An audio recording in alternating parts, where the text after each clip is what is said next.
Hello and welcome everybody to the CWC Season 8 Week 4. We're gonna have a co-casting tonight with today actually, because it's the day, it's the middle of the day. Can you see how much light there is behind me? Oh, we do have Gacheka as a co-caster, and we're gonna open up the microphone really quickly here, but I want to say hello to everybody. Hello there, Rodri. Hello there, Chill Brains. Good evening, sir. Good day, good afternoon, sirs. We do have Rafifi. Bonjour, monsieur, et bienvenue. I did also notice Tyrese and was very surprised we are streaming this early. Yes, indeed, we are. We got two games back to back today. One right now, of course, not Hyena going against their opponents, goal by library, and later on tonight we're gonna have Easy Katka going against CWC, change of circumstance. Hello there, Circa Session, and thank you so much for picking out that first promotion, sir. Much appreciated, much appreciated. Let's actually open up the microphone here so we get to talk with Kacheka. Hello there, sir, how are you doing? Kacheka? Ooh. Maybe he's not here. I hope he is. Or is it me? Did I mute him or something? I don't think so. Let me actually double check my settings over here, but I think it's fine. Yeah, it's fine.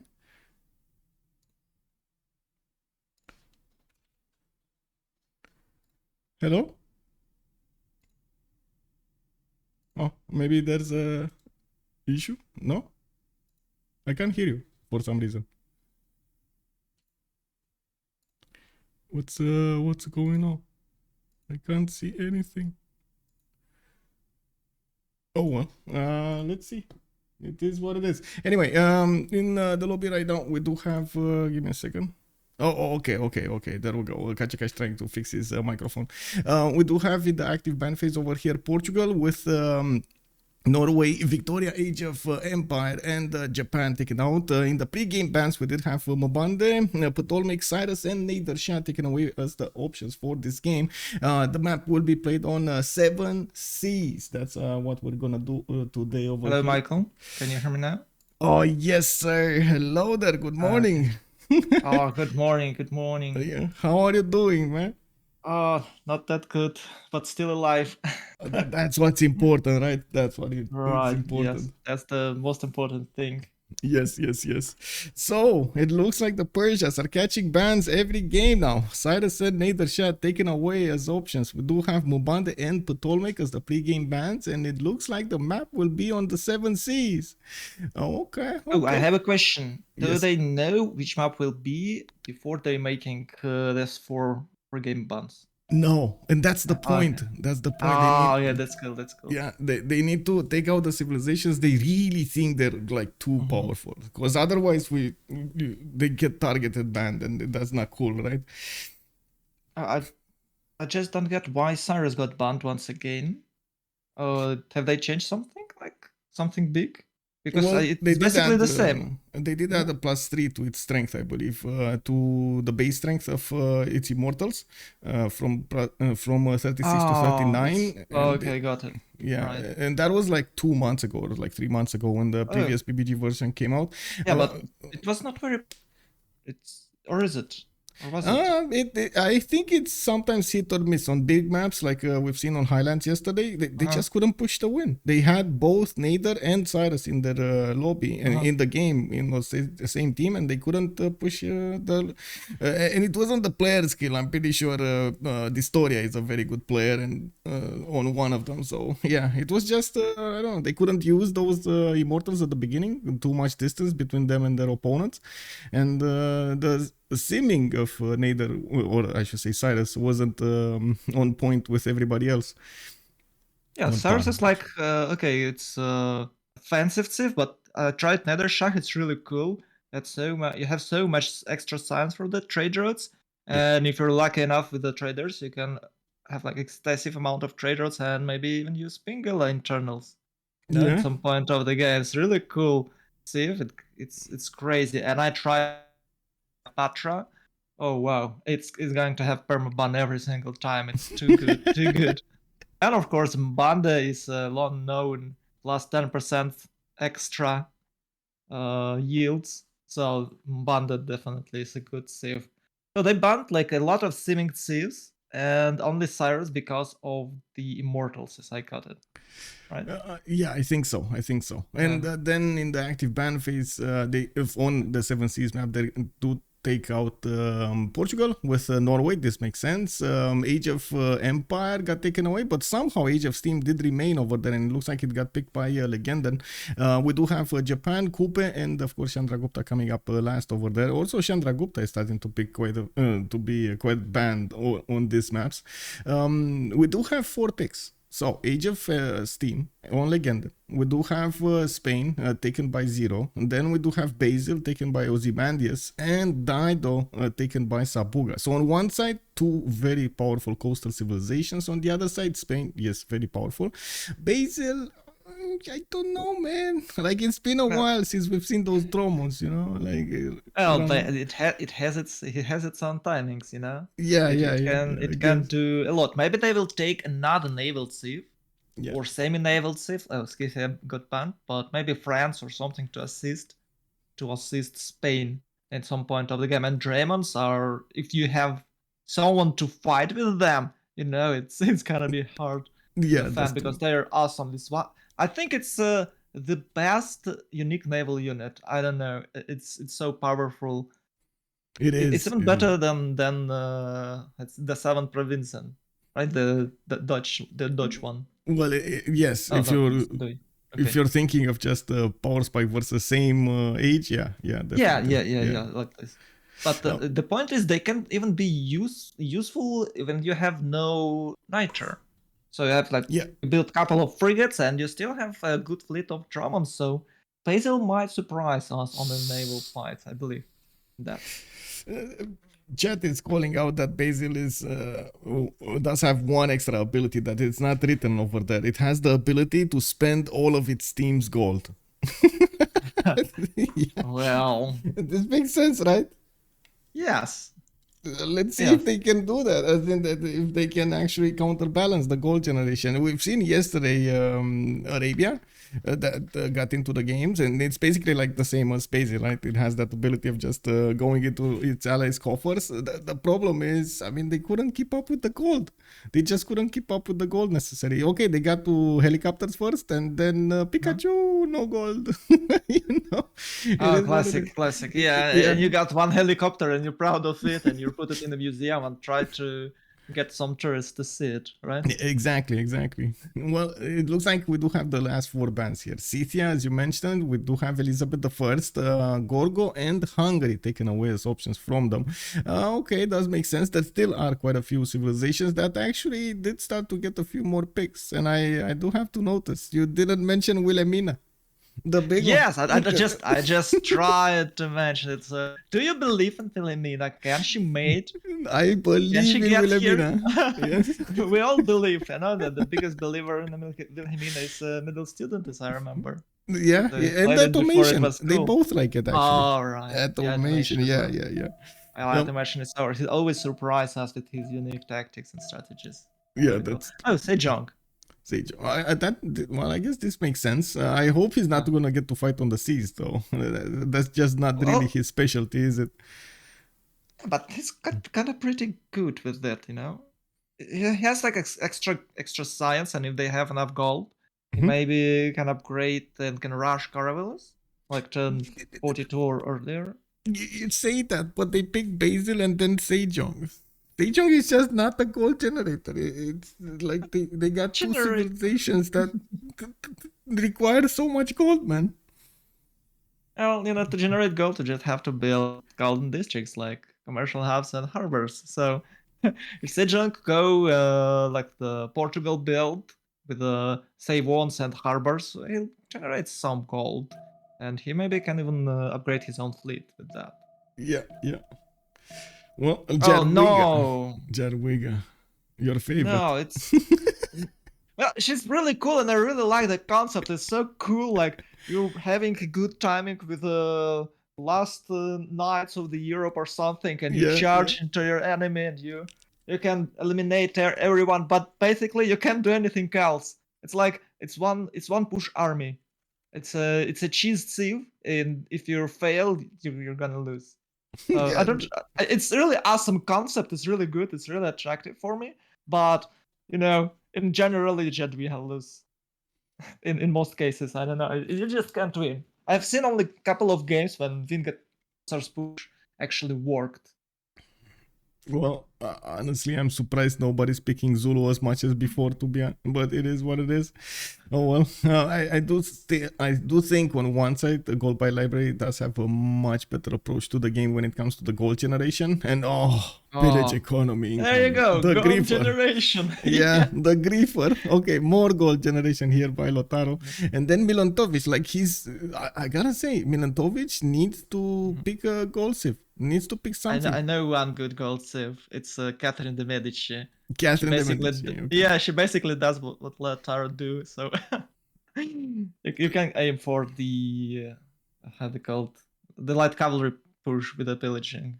Yeah, the Coursers, coursers. Yeah, right? yeah. Coursers. Yeah, they're very good with the intel, with the spies. Yeah, Yep, they're very good. Okay, there we go. Okay, Kublai Khan. Okay, it's fine. It's fine. Kublai Khan. It's fine. Okay. So we got four Civs on one side, Victoria, Daido, Jadwiga, Lotaro, and on the other side we got Kublai Khan, Sejong, Basil II, and Philip II. I do have to point out the team members here. We do have a gold by library showing up with Henri, Sabuga, DGS, and Legenden. Then we do have on the other side on Hyena, Milentovich, Suvorov, Ozymandias, and Zero showing up for them. Now, big question. Do you know these players from Hyena? Can you share with us some insight?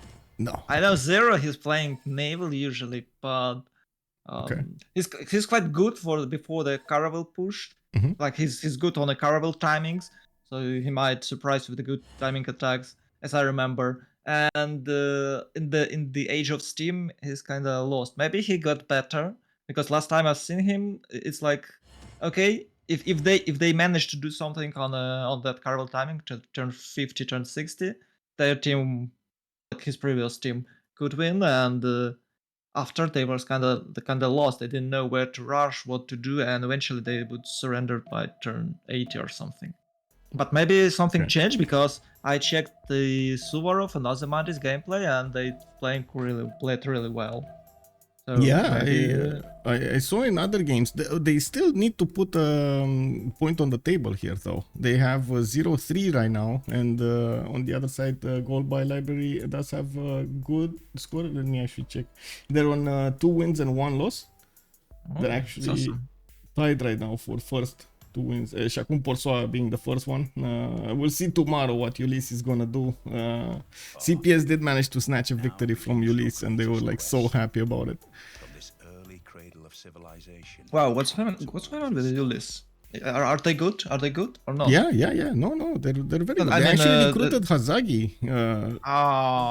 Maybe taking them a little bit of time to include Hazagi as like the the synergy in the team and so on. Are we good with the Wrong Wonders? It's fine. We just don't need to have. Well, let's see. Oh my God, he allowed everything. Let's see if we have. The second one. I think it's the third one. We should restart. But there's like no buster one, so if. Okay, yeah, I actually don't know which one. Vredeford, Matotipila, no, none of them are actually busted anymore, because they got changed in the previous version of BBG, in this version that we're playing right now. All of them got changed except Bermuda Triangle, which is the reason that in other competitions we have them allowed, but we didn't update because we wanted to see some of them in testing, like some of them in the actual tournaments. I think I need to actually inform a referee here. Give me a second. Okay. I could talk about Spain's start. Is it Spain? Yes, yeah, it is. Yes. It's a famous 1-4 deer, one of the best tile, if not the best tile in a Triad Civ franchised. 1-4 deer, guys. If you have one, you're lucky enough, and you probably have a gold start.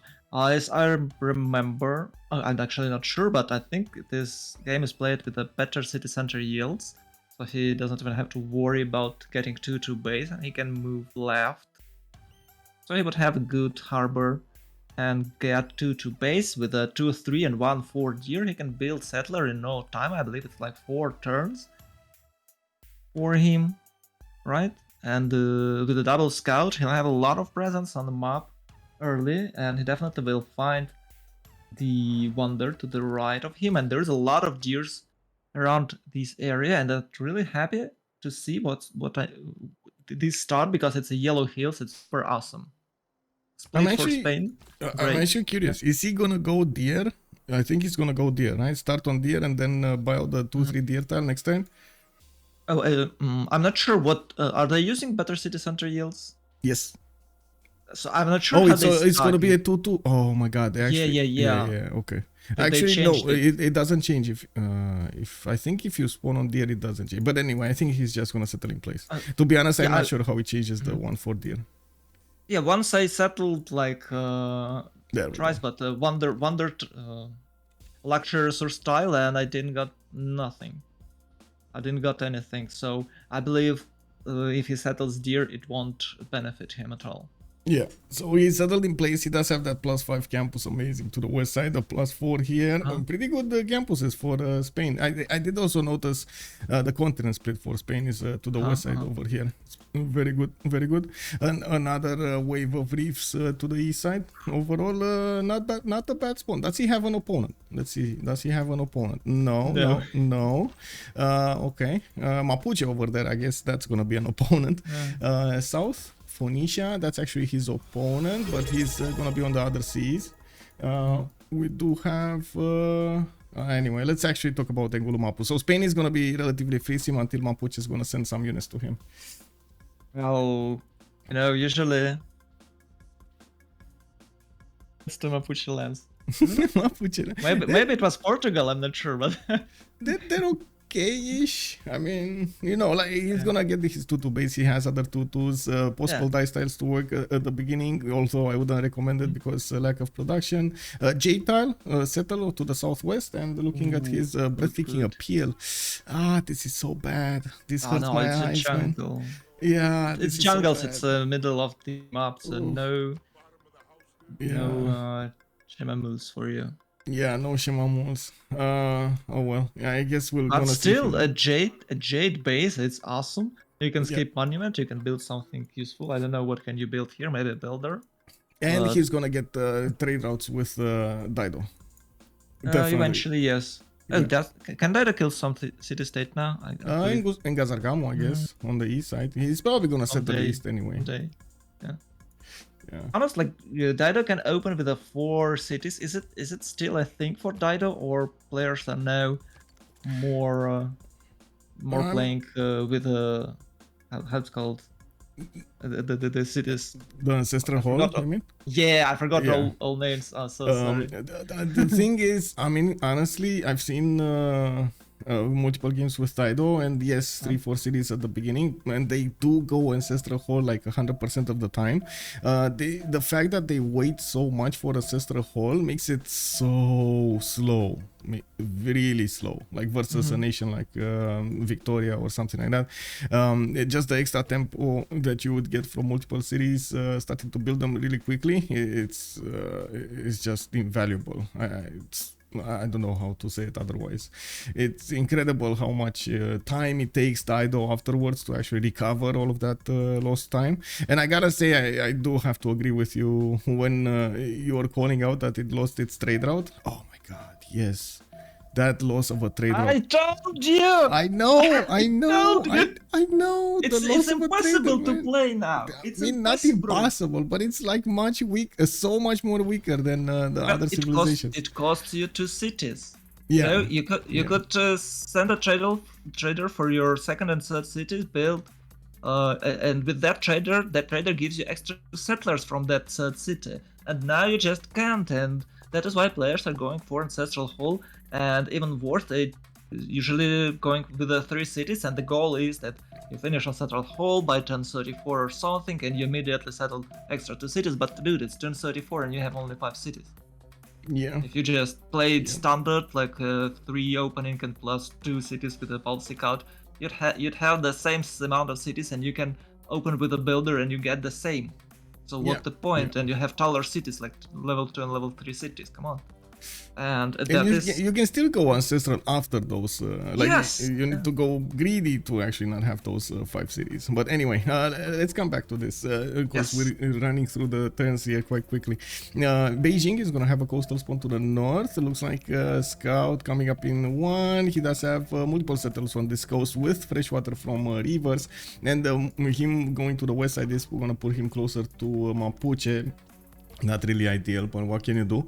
Southeast, he has an ally, Seoul, and then to the east side, he's gonna have another ally, Byzantium. Okay, so they're basically like allied over here. This is gonna be friendly land. It's relatively fine. It's good that China actually has externals to use from an early stage over here of the game. I'm actually curious if we're gonna see some coastals trade routes, but I don't think so. It's way too far away even for Constantinople to send one there. Oh my god, these mountains block everything. He needs to go all the way around to get here. That's not gonna happen. So decent amount of hills for him. South over here, southeast. I do see in the north as well, but he's going to need to chop quite a few of them. By the looks of it, getting a settler out as soon as possible. He did only get one single scout from what I can see. Not bad land. I think his second city on these dice. Right? Yeah, I'm thinking the same. Either dies or to the north somewhere, so he gets closer to, how to say, to the hills over here that I open. Over here, he doesn't have open hills unless he puts it here, which I don't know. It feels like his initial one needs to be there. Okay, let's see. Byzantium 2 base does have sheep tile for more food. I do see a +5 campus also for him over here next to the mountains to the northwest. But yeah, the horses are kind of gonna throw a wrench into that. He has some coastals as well. No opponent for him on the coast, but he does have an opponent to the east side, and this is gonna be dangerous for England. Very dangerous for England. They're gonna meet each other though. I think it's a remap. Yeah, it kind of feels like Henry is not gonna take this chance. Well, you know, from another hand, England is not in a good spot as well. It looks like not the 7 seas map. It looks like the Highlands with the extra seas. No, there's no naval fight today, so I hope they will remap this because it's kind of boring game. Oh, look at that from the right from England. Yeah, look at that Pantanal and the spices. Yeah. This is good. And you called it the bad spawn. No, it's okay. Oh, I mean, he doesn't have a lot of. To be honest, he doesn't have a lot of. It's boring spawn. It's not bad. It's boring. No, but if they keep this map, we'll have in GDRs. Oh well. Let's see. Well, it's not you say boring map. You say boring map, but this is gonna be like Basil attacking England with his. Oh my god, they didn't see each other. Wait. They didn't see each other. They moved away, and Byzantium knows about the river name, while England does not know about the river name. As in, there's nothing revealing Milentovich here. Okay, it is what it is. Let's check Poland really quickly. Classical Poland. I'm a timing attack Civ. No enemies inside. Well, he has okay-ish spawn. Come on, he can get that geothermal. See anyone. It's not about. He has I have no trust in Poland. Here. Okay. England can actually get coastal trade routes with him on the coast over here. Just settle to the south. He's gonna be. I mean, you say timing attack, but I think Poland can actually go for same for the late game anyway. So he's gonna have a lot of territory here to develop his cities. And Sejong, he can go like what Magnus internals or something. Yeah. With the 1 or maybe 2 Rhines all the sides, and that's it. It's kind of okay thing to do, but you know, most people taking Poland to just perform that Ingot Hussar push. The unstoppable wing hussars. Yeah, well, I tend to agree. Cool. They are amazing. they are. Really awesome, really strong unit. It's superb. But you know, in 4v4, not always working. But you know, like if you're playing FFA, you're definitely gonna kill your opponent with that. It's no doubt. You just wipe him out.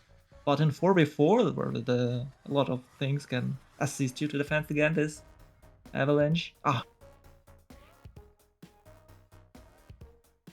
we're moving to a fun map with a lot of naval fights. I hope so. I hope so.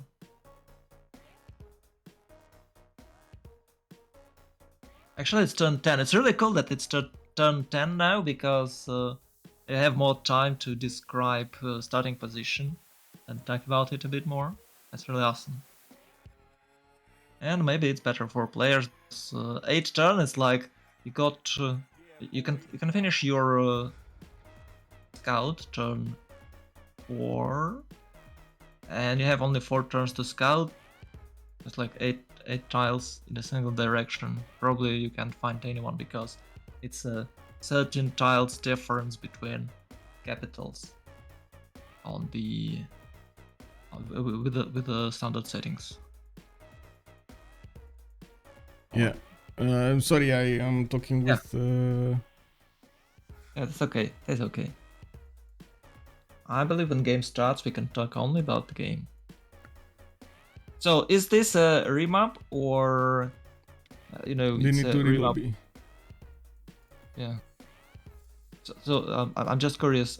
Is this the remap in a cost of player stocking, or it's it's counted as the remap because of the wonders issues, or wonders is not an issue anymore?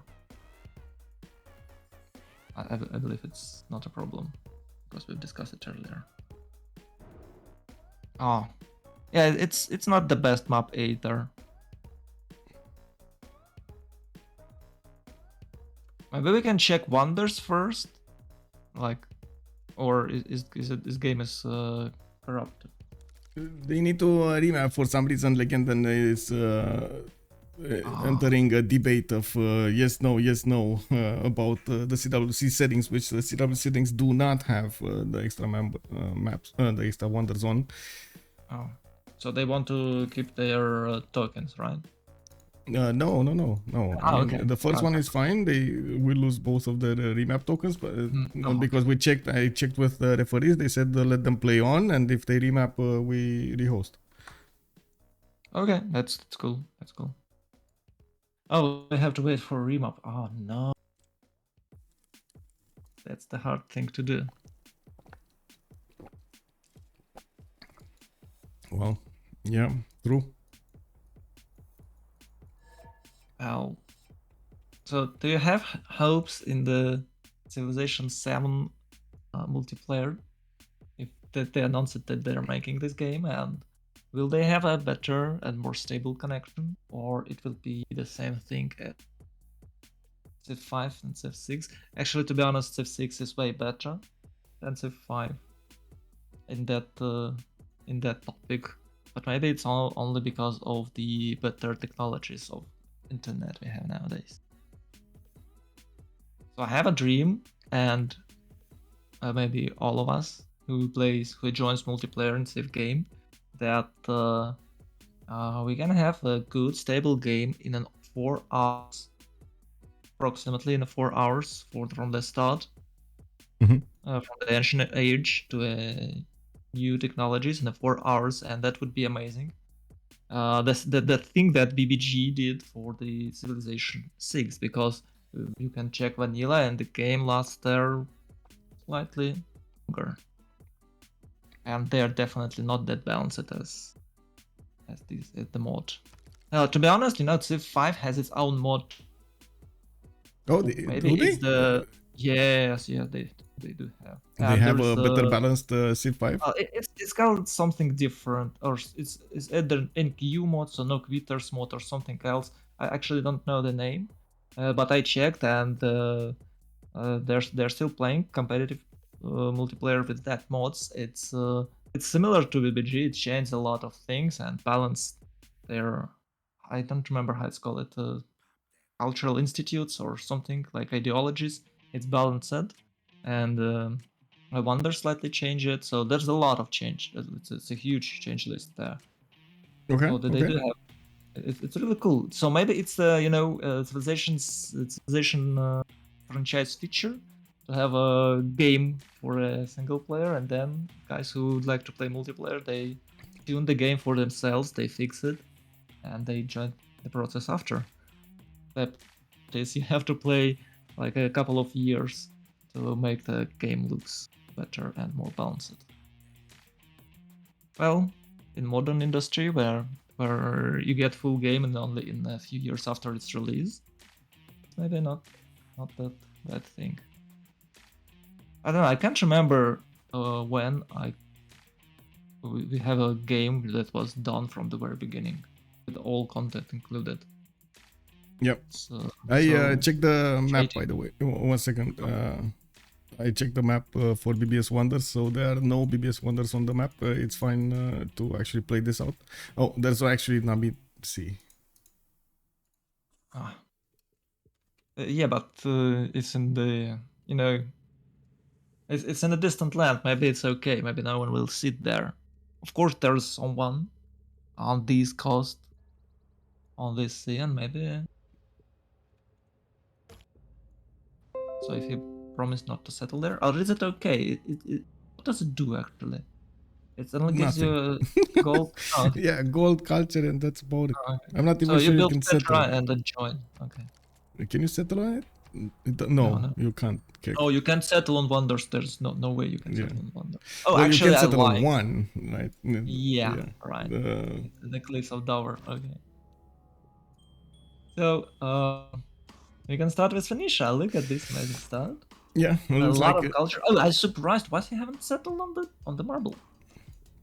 Oh, because of the fresh water. The fresh water. And he does have a +4 campus over here northwest. Pretty good. Extra culture from the Amber. He needs to get that builder fast. And look at that. He's doing it. Yeah, it's a really cool one.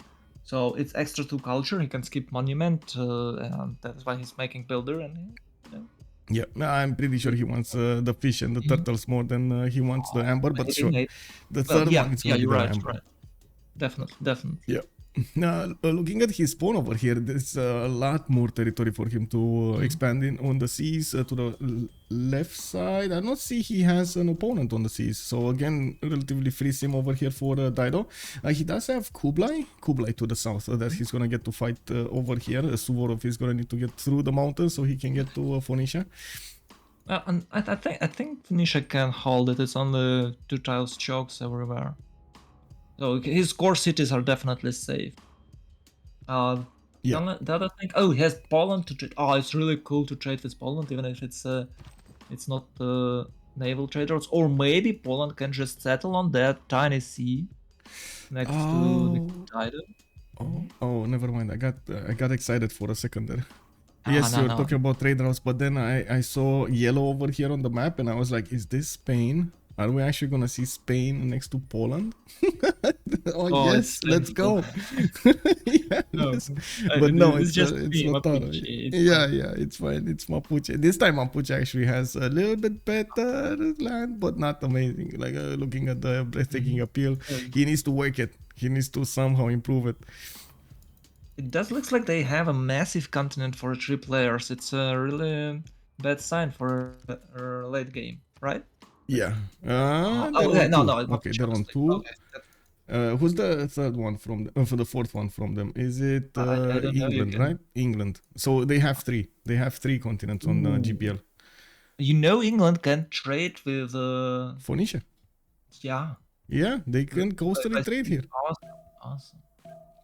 Okay, so looking at the strategics, Phoenicia does have iron, and I do see horses in the third ring to the southwest. He's also going to get the trade routes, like you said, either between him and England or Poland. I'm pretty sure he's going to go internals as soon as possible and then switch to externals when diplomatic service comes in. So it's enough time for even London to get cities to the north and him getting cities to the west. Let's see Beijing. Beijing is actually quite close to London, and they're probably gonna fight through this one tile choke a little bit. We do have scouts coming up in 1. Looks like 2 deer tiles over here, and +3 mountain, +3 campus to the north. He can have +3 campus right next to his capital with the extra districts. Yeah, that's true. Maybe a Gavron Plaza being put over there, make it +4. Why not? I think he's going to open with the campuses. He's going pottery now, and he'll go to double campus, and maybe he'll play a discount like double campus to discounted commercials.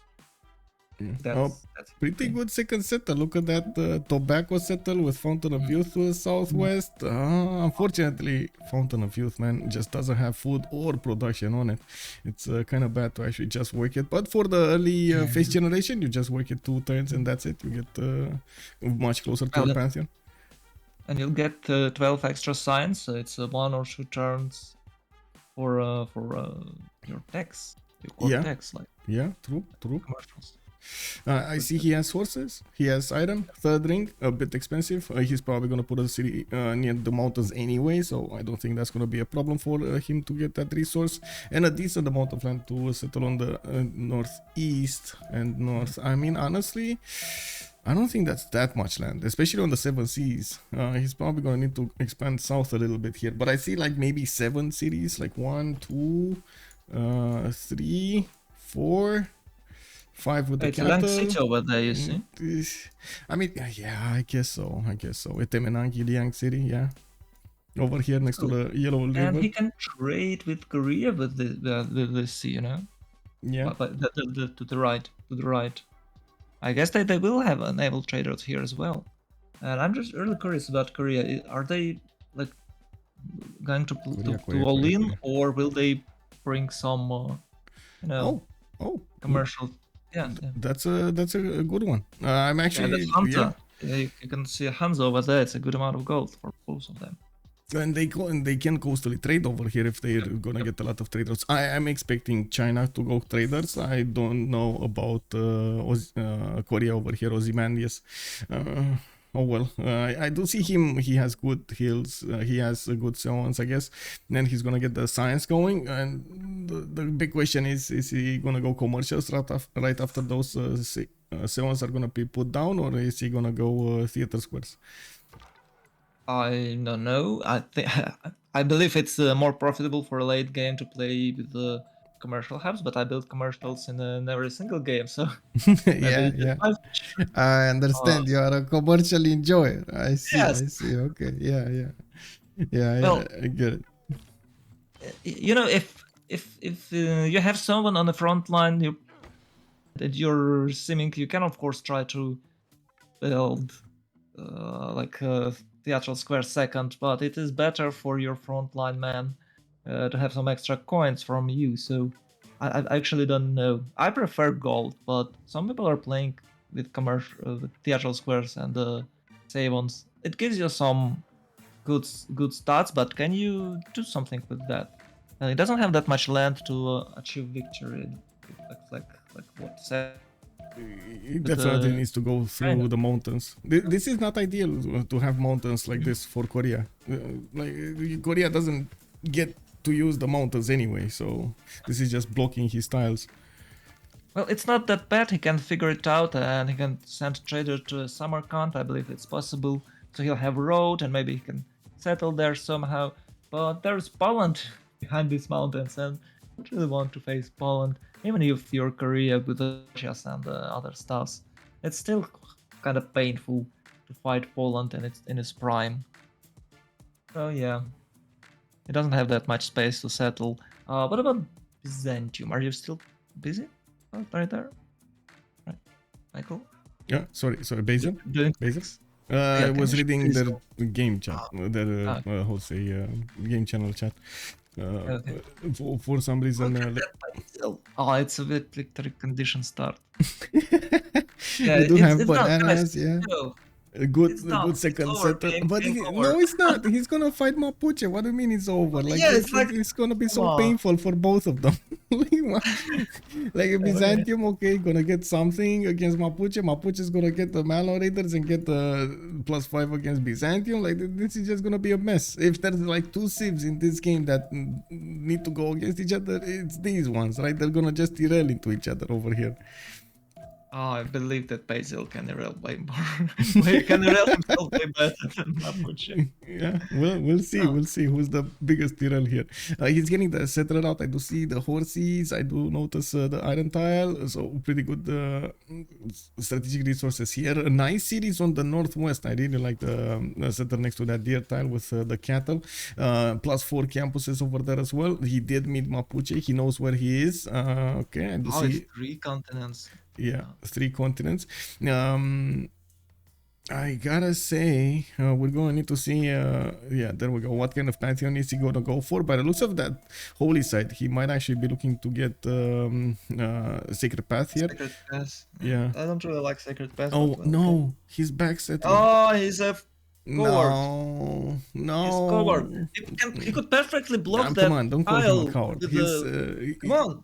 Like you can't call him a coward, man. You can call him something like he's passive. He's passive and he does. Passive. He Okay. wants to, yeah, he wants to play this passively instead of going against Mapuche here. You have to fight. You have to fight. Yeah, I mean, you know, it's his choice, and at this point, we're going to need to see if he's. You know, planning this to go because the Tagmas don't come early, right? You don't get any early bonuses with Byzantium, so he's probably planning to be a little bit later in the game, much more active. And we're going to need to see how Legenden is going to try to get this setup going. He's already moving to the south here. I wanted to see how aggressively he's settling towards his enemy. Yeah. There we go. He's actively pursuing his target here. That's what's happening. And we do have Setter coming up in 4 turns, and by the looks of it, we do have him benefiting from some good settles over here with fresh water. Either between the mountains, he's gonna get another +3 campus, +4 with the other campus finishing. 2 base. I do see horses. Wait, horses? I don't know. No. Oh yeah, their third ring out. A little bit. Why it's always third ring? No, it's not always, but yeah. Well, it's more commonly now that you have horses in the third ring. It's kind of weird because usually it was like the first, second ring, like a year ago, and now I more often see that horses are like on a third ring. It's very weird. Maybe it's just coincidence. Look, fourth ring. Okay. Okay, yeah, you got me here. Okay. You got me here. But third ring there, second ring here. No, it's basically random, I would say. Just unlucky. Yeah, there was a great city on the rice tile for Mapuche next to the 3-2 spices or something to the south. And he's heading there. Oh, it's, yeah. Oh, this one? You think he will go so far away? I don't think he's going to go that far away. Why not? There's a 3-2... It's too much time. Fine. 1, 2... It's fine. He's that trade draw. Wait, 1, 2, 3, 4, 5, 6 times. Turn 6 settle. Yeah, I guess. Turn 6 settle, it's okay. I still would prefer the 2 base over that rice tile, just because of the adjacency. He can settle to 2 the same. It will be basically the same. Yeah. And it's more safer city, and he can get the +3 campus. Yeah, maybe you're right. Oh no, it's not. +4. It's gonna be a +4. Oh, yeah. 4. Okay. Yeah, and he's opening up with campuses here. He really wants to get that science going, which I kind of understand. Getting to castles as fast as possible, it's gonna be a thing here for Mapuche. This is his dream. This is his mission in life in this game. He does have third. He'll have third city to the left next to the geothermal and bananas. So with a 3+4 campuses, well, he'll settle there eventually, right? To the left. This is a good question. Is he settling here or not? Because look at him. He can settle, but he's not settling. Is he actually? He's going for the rice. He's going for the rice. Okay, he's going greedy. Okay. I mean, is he gonna get that campus bought over here? That's very expensive. Too expensive. Yeah. That means he's not very rushing, you know. Yeah, we thought for a moment that he was all in that push, but it does look like he's not. Yeah, he's he's getting land here, and it looks like Constantinople did get Adrianople to the east side here, benefiting from only 1-3. This is kind of an expensive setter, I gotta say. Even if he has a 3-1 base underneath the city settler and working a 1-3, he's gonna need to put quite a bit of gold into his tiles to get this going. Something that we wouldn't have seen in a city next to the deer tile to the northwest. But yeah, I do have to agree. This deer tile would have been much better to gather than Adrianople on the east side. Oh, from another hand, he doesn't have to worry about the Mapuche timing attack with the horses, with the horsemen, you know.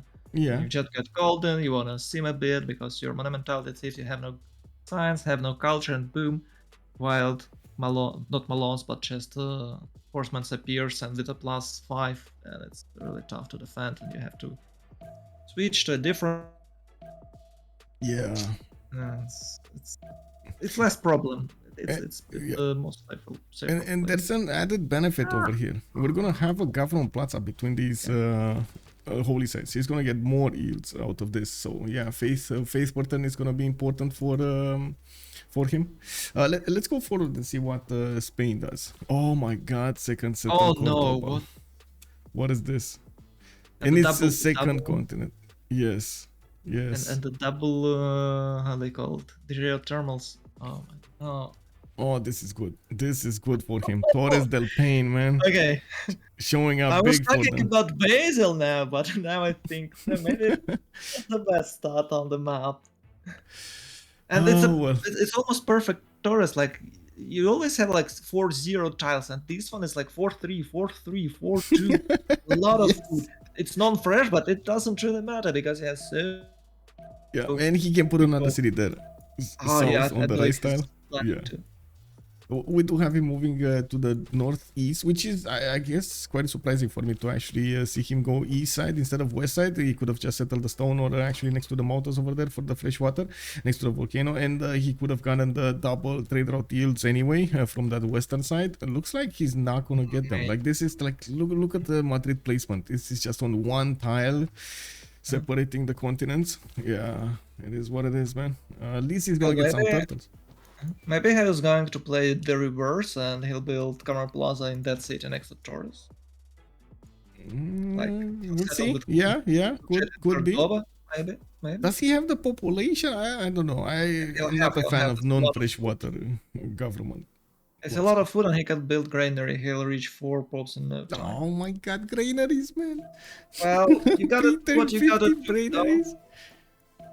You wanna have a 4-3 tiles? Please build a granary first. That's the rule. Yeah. Oh man. Oh, anyway, he's going for monuments here, and it looks like Madrid is gonna benefit from iron in the second ring, and I do see horses second ring from Cordoba, so at least he's gonna get them there. Moving forward, we do have one big boy over here to talk about. His name is Henri. And we do have him getting his galleys out. We got him improving his fish tiles, 4-1s over there with 2 reefs. He's gonna get a pretty good campus, I gotta say, over here next to the coal tile, and one next to Manchester. You know what I'm very... It's not for the campus, it's for the Government Plaza. That's exactly what I wanted to say. Where is he gonna put his Government Plaza? On the iron or on the coal? Coal for better harbors, or iron for better campus, and then of course industrial. He can go full all in with the Reina and place the commercial hub on this stone, and generate like 50 or just go bonkers over. yeah. Oh man, yeah. He won't do it because it's not very efficient, but it would be cool to see, and I'd like to see it, but. Well, it's Magnus Internal's world, so no funny tactics. Yeah. No city to the north though, not yet at least. So he's the moment gonna take a while until Phoenicia's gonna get to him. Phoenicia's settling east side instead of west side, so they're not really. I don't think they're aware of this opportunity they have. Oh, yes, they are. Wait a second, they are aware of the opportunity they have a little bit later in the game. Well, maybe they're waiting for. They won't settle there before alliances, so they can use. Magnus Internals. Maybe they're planning to use Magnus Internals like a standard gameplay for like 45-50 turns. And then they'll switch. Only after that we'll see a cities there.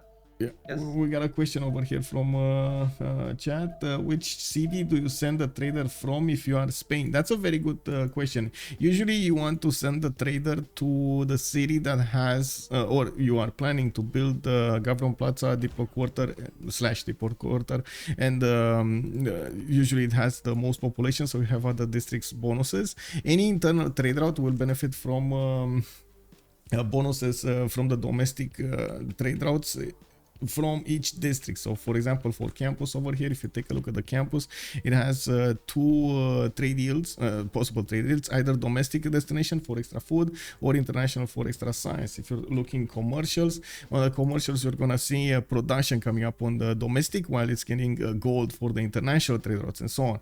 And the idea is to maximize the amount of yields that you're gonna get towards that city center, towards those traders, so you can get as big as possible and as fast as possible to get that extra tempo.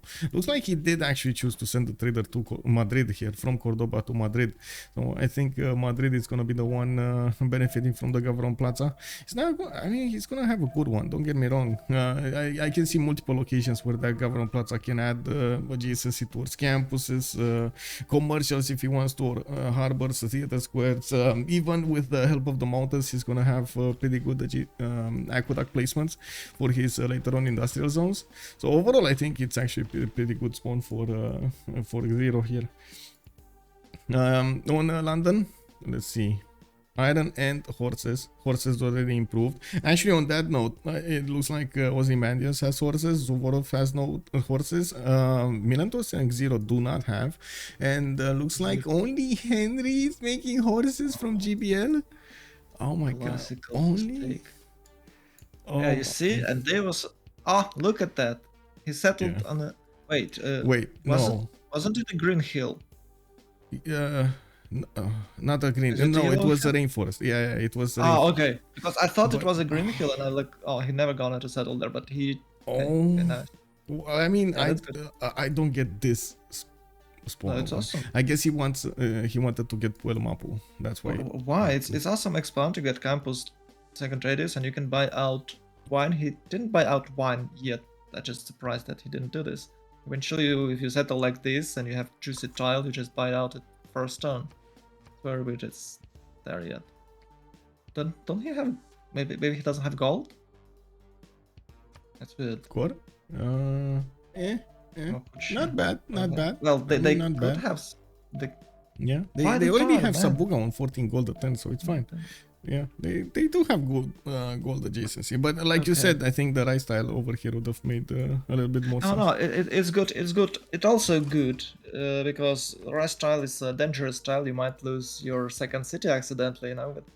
Accidentally, yeah. With a couple of warriors wandering around, and there's a flood, and boom, you're losing your city. We've seen this many times on this tournament. Gilbert is saying that it's too expensive, and yeah, it might have been. It might have been. I was pointing this out. Indeed, maybe I'm just a sucker for like closer cities at the beginning, like at least the core cities to be closer to each other, and then if you want to expand, use a little bit more distance if you want to. That's what I guess my mind was working on. I do like the settles in the southeast as well, that he's gonna get next to these rivers with other campuses available for him to place on the west side. Oh, look at this +4 over here. Yeah, easy peasy. Next to Turtles and Great Barrier Reef. Really awesome city. Yeah. I think he can play well with his Malons. And and look at that. And now he's not the Mapuche but Basil. He's moving north. He's moving, yeah. A little bit different when how we actually thought about it. Maybe, you know what might maybe have happened? He saw Mapuche's warrior, and he's maybe thought that he wants to play it safe, so he doesn't lose like a settler or something. And he thought maybe there are like more scouts just in the forest, and he's not seeing him. Which, I mean, it's a pretty good defensive strategy over here. It's fine. Now we do see Mapuche's warrior is not giving up on trying to pillage something over here, and he is gonna go for the holy pillage. Holy pillage. He'll pay with his life, I guess. Well, maybe if he gets the pillage going. Well, yeah, it's kind of one turn delay, but it I mean, Byzantium that hard, I guess. Look at that, he's on 0 4 okay, he's planning it. Yeah. It's fine. He was planning it all along. Okay, got it.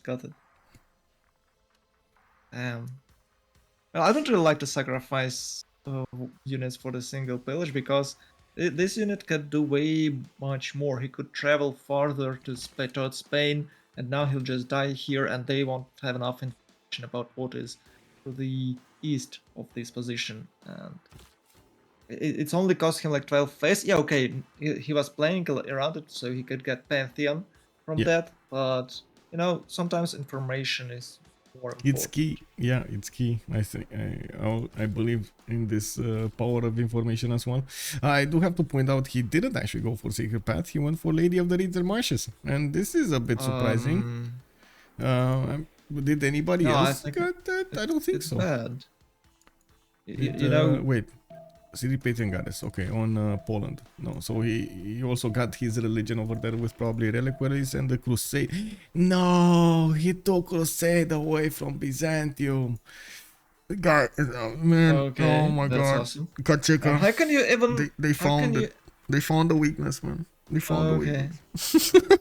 I'm sorry. but it's not all about the crusade. Well, this strong, but wait, what is it?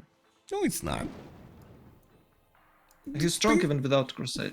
No, it's Okay, not. I have a question. What's happening with that settler? Why he's moving on the marsh instead of crossing the river and settling next turn? Now he's spending like He's he's probably moving wanting farther the. north. That's. I He's, think you know what happened. He just clicked on that tile and automatically wrote was set, and it's really terrible. I don't think he's gonna settle the cattle. Because Yeah. that puts Why? him in a much weaker position to defend against Mapuche. No extra +5 from the river defense from the west side. Well, this city is awesome. You can shoot. Oh, actually, you can shoot. Okay, my bad. Yeah, So I don't know. fine. It's really good city. It's strong city. I don't know. Yeah, If you both are settle farther pretty good. north, I it's, agree. The cattle underneath the settle would be better, but I think for like defensive purposes, this is also good. So it's fine. I think it's the same. But okay. Okay. Okay. I mean, if he gets another city to the north, yes, that's basically gonna be the same. I don't think he can get there. It's too dangerous. Yeah, we'll see. We will see how if he's gonna put his big boy pants on, and get there. Looks like the pillage has gone through. Legenden did manage to get the shrine, and he might actually even get the next one. He's the host, so let's see. Is he gonna? Yes, he got the holy site as well. Okay, that was worth it. That's yeah. Good. Okay, 2 pillages. And you can check that Basil, like turn 26, Basil still has only 26 faith accumulated. So, is this happening? Is this the Russian voice Basil? Yeah, probably. Because it doesn't have the faith to go for monumentality. It probably won't build. Oh, wait, okay, they it's got the 2-1 settler base city. stone? Wait, who got the settler stone? Chat is calling out they got the settler stone. Wait, was this from China? China lost a settler? Does looks like China lost a settler. Whoa. But I just don't know where. Northwest? But did he ever build it there? Because, I mean, there is... You can see he's building another settler. It's turned 26 now, so he should have had the third settler somewhere. I believe he lost it, but why would he settle that way then to the northwest? Why would he settle there? There's nothing. I mean, you are very correct. I have no idea. I would have thought he's gonna go north. East, maybe he went. Maybe. Yeah, he maybe traveled north and somehow lost the settler there. Oh wait. Look how many slingers he has. Yeah. Did he actually build so many slingers? Because there's no way he actually bought so many slingers. Maybe. That would explain the lack of a settle here. No, it's turn 27. You can build the slingers and have a settler. Maybe China lost settler. I'm not sure. We'll Is see. there any awareness? We're gonna ask them. We'll ask them. No, I think we would have seen a notification here if somebody would have lost a settler. I'm pretty sure I didn't click on it. But anyway, let's see pantheons. Stone circles coming up for Mapuche. He does have also some marble tiles that he's gonna get the extra yields from, the extra culture as well from those tiles. He did buy the wine tile. I did notice a city painting goddess on Poland. God of the Sea on Dido. This is gonna make this such a good land over here for him to develop on. Now he's finally going to the west side here, and look at that. He did open up with 4 settlers, and then started building his cover on Plaza and everything. He does have like plus 12 for production, so it's my rule is you have more than 12 production, you should build 4 settlers in a row because it's super profitable. So he had a lot of production early, and I'm not sure where is the trade route going there. Is it from the capital or from the From no, it's Byblos, from second Byblos. city. Oh, okay. Yeah, Yeah. and he's not going Magnus. He's going Moksha internals Yeah. here. Interesting. Well, I guess Hmm. it will take a while to actually get the traders going, but But usually why? we see Magnus. Oh, Is I this gonna think be they're free inquiry? planning free inquiry. Oh, it might be, but I think they're planning to have trade routes with the England. With That should England from settle. an early stage. Well, it looks like Yeah. England is ignoring that statement. He's going Yeah, east. well, England is a bad teammate, you know. Oh man, we do have Royal Navy dockers coming up from him for the extra call. They are making a decent amount already, 12 and 17 that I can see. That's before England gets his Royal Navy dockers. Okay, Pantheon, fertility rice chosen by England. He's gonna get the extra food from these maize tiles, rice tiles, and the wheat tiles. And the battle. Not bad, not bad. This is, I don't know what this is though. It's a free chip district and the extra trade route. It's okay. Oh, okay. Why It's not it's north fine. though? Why Yeah, if you you go have west, north. why didn't go Well, north? Oh well. that's the other question, you know. Yeah. That's I think absolutely different question. they maybe don't know about Seville. They don't know if it's on the same seas because they don't know how the land wraps around here or the water wraps around here. So they might stay away for a little while until they get to scout, and then he's gonna You know, it's only one try to city. get You there. know, maybe you can sacrifice it. Yeah. I know. I don't know. Maybe he really cares about his people, man. What can I say? Oh, It happens. come on. Yeah. He's a governor. He's a ruler of his land. He doesn't Yes. care about his. I mean, you need to I care got about just your joking. people, man. He got them the food. He's getting them the amenities. You know, keeping his people Okay. happy. He needs to keep his people safe as well. And yeah, there we go. Okay. Byzantium. Choral music, pilgrimage. No Defender of the Faith, though. Honestly, I was expecting Defender of the Faith to come up from him. Maybe he's gonna get it with something like Stonehenge if he does have a stone tile somewhere, which I do Oh not. no, it's a Yellow Hills. Probably Yeah, he he won't does. have. Oh, actually, he does have. He Hyena, does. He right? does. Southeast. So Adrianople has it southeast over here. It's fine. And actually, in the Maybe he just. south, I don't see bad cities. Really bad city. Like southeast, for example, south of Adrianople is going to be a good one. We do have west of Constantinople, south of Nicomedia, also a pretty good one over here. Some more horses, some Mercury, some 1-3s. It's fine. He's gonna need to build that defense against his opponent Mapuche, who's in a much better spot overall. Like that land and how he's Well, developing it looks great. his defense is is a defender of the faith. If he's like, he already lost Crusade, so okay, I lost Crusade. I can go defender of the faith and out-sim Mapuche with the monumentality build, but he's not going for it. And I'm really surprised of his Pantheon. He got like 2 extra production right now and 0 faith at all. He could accumulate about 150, and he'll get like what, 2 times less. That's not. Yeah, I'm surprised about the Pantheon also. To be fair, it does make Adrianople a little better, and these cities to the northeast as well, a little better. And he's gonna get the city next to the Crocodile, that's gonna be a bit better. One next to the Deer Tile, that's gonna be a bit better. So I guess overall, it can actually give him some advantages, but the extra faith at the beginning, I think, could have made up for it anyway. Like the tempo you get from getting the builders faster, settlers faster, and so on. Anyway, he did manage to get to 23 faith, and that's, I guess, a perk of having the +2. Yep. +2 faith for each city following this religion. He has 3 of them, so +6 coming out. Oh, actually, he took pilgrimage from Poland. We can say that, and that's why Poland will have way less faith as well. So rushing Crusade is not the ideal thing, also. But still, it's great. It's great that he took it away from Byzantium. I don't know. Could even Byzantium reach Mapuche lands? You know, if Byzantium can reach Mapuche lands, doesn't it mean that Mapuche already lost? Because it's really hard to put Mapuche back. They're really strong ones. Yeah. Okay, he's going for a city and another horse. Is he planning to attack any? Oh, actually, he does have a white city-states nearby.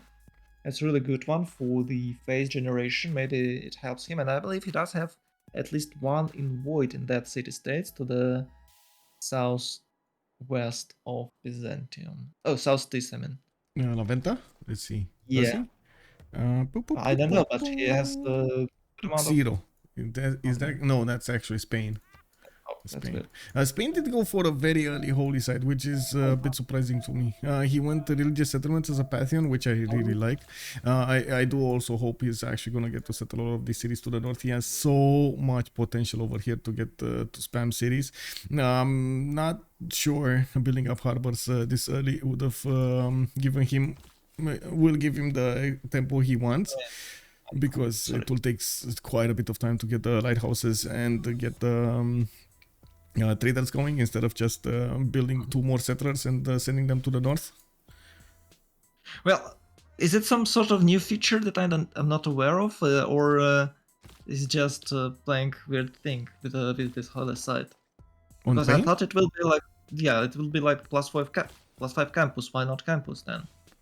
Why does he need that? I'm surprised as well. I don't know. Like okay, we'll see how it develops here, and it's for Basil to convert it and get +4. Yeah. But why it's like first district? Yeah, why it's a that's first true. District? Why didn't he get it later? Because Basil, it's gonna take a while until he actually gets enough faith to buy out the missionary with the amount of builders he needs over here from his monumentality, and maybe a settler or two. Monumentality, by the way, is just 31. Sorry. We're turn 31, and is he in a monumentality?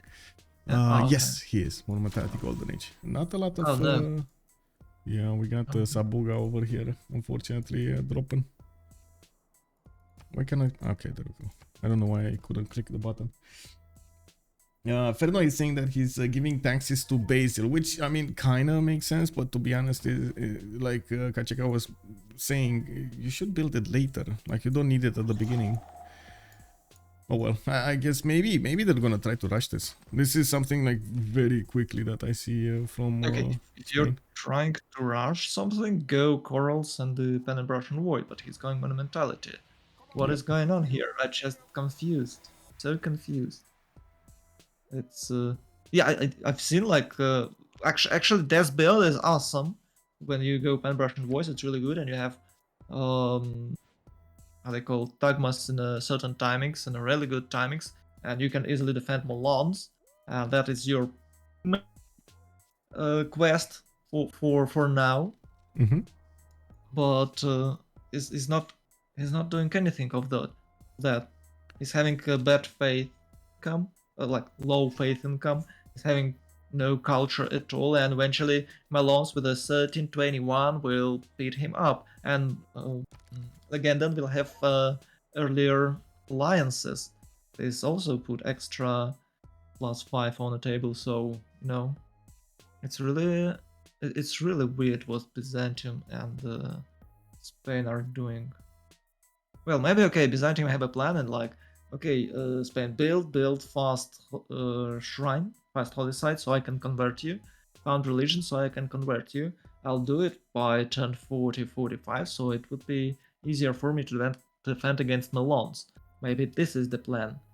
But you have way easier options like taking Commander of the Face. And that's basically it. You shouldn't die. Eventually you won't be dead. Yeah. The Defender of the Face, but... Yep. I am extremely surprised about the scores over here, by the way. Seeing Suvorov on a -1 gold, it's disturbing me. I do see him with the internal trader, which, I mean, kind of makes sense with Governor Magnus. I was expecting him, if he put down these districts, to either get more settlers out or finish these. He does have a +4 possible campus over here with the Governor Plaza. This weren't discounted at all, and by the looks of it, he's moving a settler so far away in the face of Phoenicia. Is this gonna be an early attack from he's gonna be so aggressive over here. This might not pay off. The liberation is fine if you actually catch your opponent off guard and he has like 10 strength cities and he doesn't have a lot of production. This is not gonna be the case here on Phoenicia. I don't think it's really hard to catch Phoenicia off guard with the 10 strength cities because of these unique units. Yeah, it's very hard to catch him off guard. It's really hard to attack Phoenicia with a horseman roar because you can't just breach through that walls. Those how they call it, quadrimas, birimas. Birimas gives you Yeah, the way birimas. too much city defense. And to be honest, that settler might just traveling north because of the volcanic soil. It's really rich one, and two volcano have erupted there. It's a Chinese land to the south. You can see it. It's really awesome. Oh, he misclicked Mosha. Oh, kick W. He wanted to get Magnus. Oh my god! And then he started. I gotta say, he went on with Moksha. He didn't switch back to Magnus. He could have just moved him, you know. But Well, I guess it is yeah, what he's it like, is. okay, I already screwed this up, so I can just go for the externals and Yeah, fine. they need to go. He needs to do what he needs to do, man. Over here, it is what it is. Let's take a quick pick on everybody, right? Sejong, Pen Passion Voice, 18 Science, 17 Gold. I did also notice somebody comment in the chat over here something else that I forgot to speak about. They were saying that Zero doesn't have a choice of not building harbors and going for settlers because his teammates are very low in economy, and I tend to agree. Both Milentovich and Suvorov are very low. I honestly was expecting commercials over here right after campuses, like 2 campuses commercial, and then Here, what the hell? yeah. Oh well. We do have Suvorov 6 and 8, extremely low science and culture, extremely low science and culture. We do have him Moksha and Changsha. Okay, Zero going for Pembrasian Voice 10 and 15, and he did manage to get 2, 4, 5 series out. That's okay. Very good, actually. Salamanca did get placed next to Torres, so he's gonna get that. And I mean, honestly, let's actually see. This is turn 29 that the Holy Site got finished, or something like that.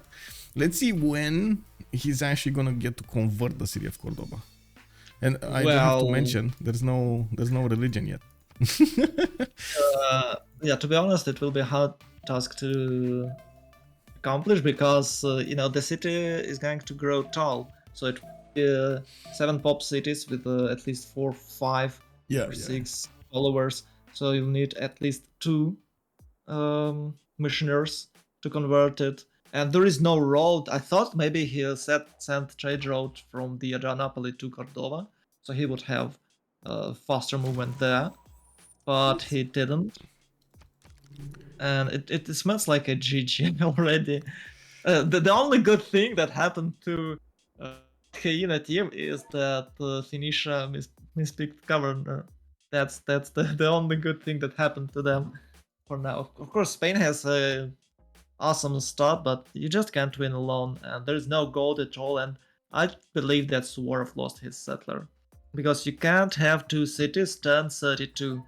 It smells like I believe you know what's happening. He lost settler, and now he's going all in against Dido with the horsemen only, without any generals, and that's not gonna work. That is not how game works here. It's automatically fail. He should build the red one, the red district, and get the general. Maybe he will, but it's not gonna make it to the main fight. And Dido is smelling something, because when your opponent has like 300 science, it's like not 300, it's about 180, I believe, for what's this, for China? 196, yeah. 96. Yeah, Okay, it's 200. definitely horses. Like, he has the strength of the city is high enough. Yeah, it's definitely horses coming somewhere. It's either Birmingham or it's Dido. And if it's not, they're not gonna appear there in the next turn to Birmingham, it's definitely Dido. I'm extremely surprised, like you are. I don't know why he's doing this. It looks like he got triggered by his opponent because he lost a settler, and then he's trying to get back, and this is just gonna snowball him into oblivion here, unfortunately. Well, there is no way back if you lost first or second settler. You have to, well, there is a way back. Don't say that, because that's not true. That is 100% not true. He can't out-sim his opponents now, but he definitely can play a good defensive game with the okayest trade route with Korea that he's not going to do. That's very weird, and I don't know where he could lose this settler. It's massive surprise for me. Maybe Dido took it away, and now he's playing his revenge. But you know what? If I was playing Dido, I'd like, oh no, he's definitely going to horse rush me. What do? I check the general's point income, and I'm like, oh, no general at all. So I guess I built spears. And boom, you already defend yourself. I'm That's I'm very surprised about the amount of forces here, but okay, let's move forward because we got quite a few to go through. Legenden, 15 science with 27 cultures, still on 3 cities. He's getting some horses out, and I do see a wave of settlers coming out from him. Horses going to the west side here. Will they actually want to kill Samarkand or something? Because it doesn't seem like they have another target to go against. Gavron Plaza will give him a lot of adjacency towards his campuses, and he's gonna be very quickly to that castle's technology. 50 science, turn 40, I guess. Something Yeah, like that. yeah, this is gonna be so good for him. He did manage to get the first encampment of the game. I saw he's the only one making regional points at the moment. DGS, 8 science with 13 culture with a monumentality golden age. He's 24 faith attack, not impressive. And I do see he did use his production to build up quite a few settlers over here. We're gonna see him getting his Gavron Plaza in a place that is gonna improve not only his commercials but also campuses with the mountain adjacency there. And well, his holy site doesn't even have a shrine there, and he doesn't have his religion in other cities, so one single holy site has been built here. Now we do have Sabuga, 16 science with 36 culture, 34 gold, and let's take a look at what is it here, right? 2-4 cities. He's waiting for that ancestral hall to actually start building some settlers, and he still has a lot of cities to settle to the north. We do need to see. Yeah. Actually, well, I don't know why he's waiting for settlers. You know, ideal build order is you finish your central hall and you settling to cities right away. And with what we're seeing here, maybe because of the internals. Yeah, because he doesn't have Magnus, he can't perform that. Okay. Yeah, we do have chat over here saying, first of all, laughing about Sabuga's names. City names over here. It is what it is. And then we got the chat telling us we have seen some people come back from losing second settler, but they all changed the game plan except that they only existed to support the team rather than carry the team. And yeah, that's basically what you need to do. Well, he does have a few options, and I believe he could manage. He could go out with some better idea than just Uriel himself with a couple of horses. That's very. I agree. I definitely likely agree. to happen. He can succeed with that. It's not 2K18 when people don't know how to game. It's a World Cup. You know, people know how to defend against horse rush. 1040. It's not even a horse rush anymore. Oh, that's really sad. I think. He could, he could get some gold from his team if they had some gold, and they could either chop extra settlers or maybe buy extra settler for him. But it would be definitely better than to try attack Phoenicia. It's not gonna happen. He's in a quite safe position. If he'd like to defend with the 4 or 5 cities, he can do with these lands, and he of course can generate good amount of gold, like 150 to 100 GPT with that naval trade. I don't know why he's not aiming for that. And look at that, he's now building extra settlers, 2 extra settlers, and he's going to settle a few more cities. So what the point with all these horses? It's like a waste of production and tempo. Now he's way too behind. Well, it's very bad decision, I guess. The thing is, we need to see his opponents punish him for this. If he's not getting punished for his moves, well, it's gonna work, right? It is what it is. We're gonna need to see if GPL is gonna. More forces. He's planning to attack England and Phoenicia. Okay. Maybe he has chance with England. Yeah, England is way better target, but there is only problem. There's tiny chokes. Yep. So yep. And still no city from England to the north. What? Ancestral whole England coming up here from Henri. It's really popular nowadays, isn't it? Yeah, everybody wants it. Everybody does it. Yeah, it is what it is. I have to see.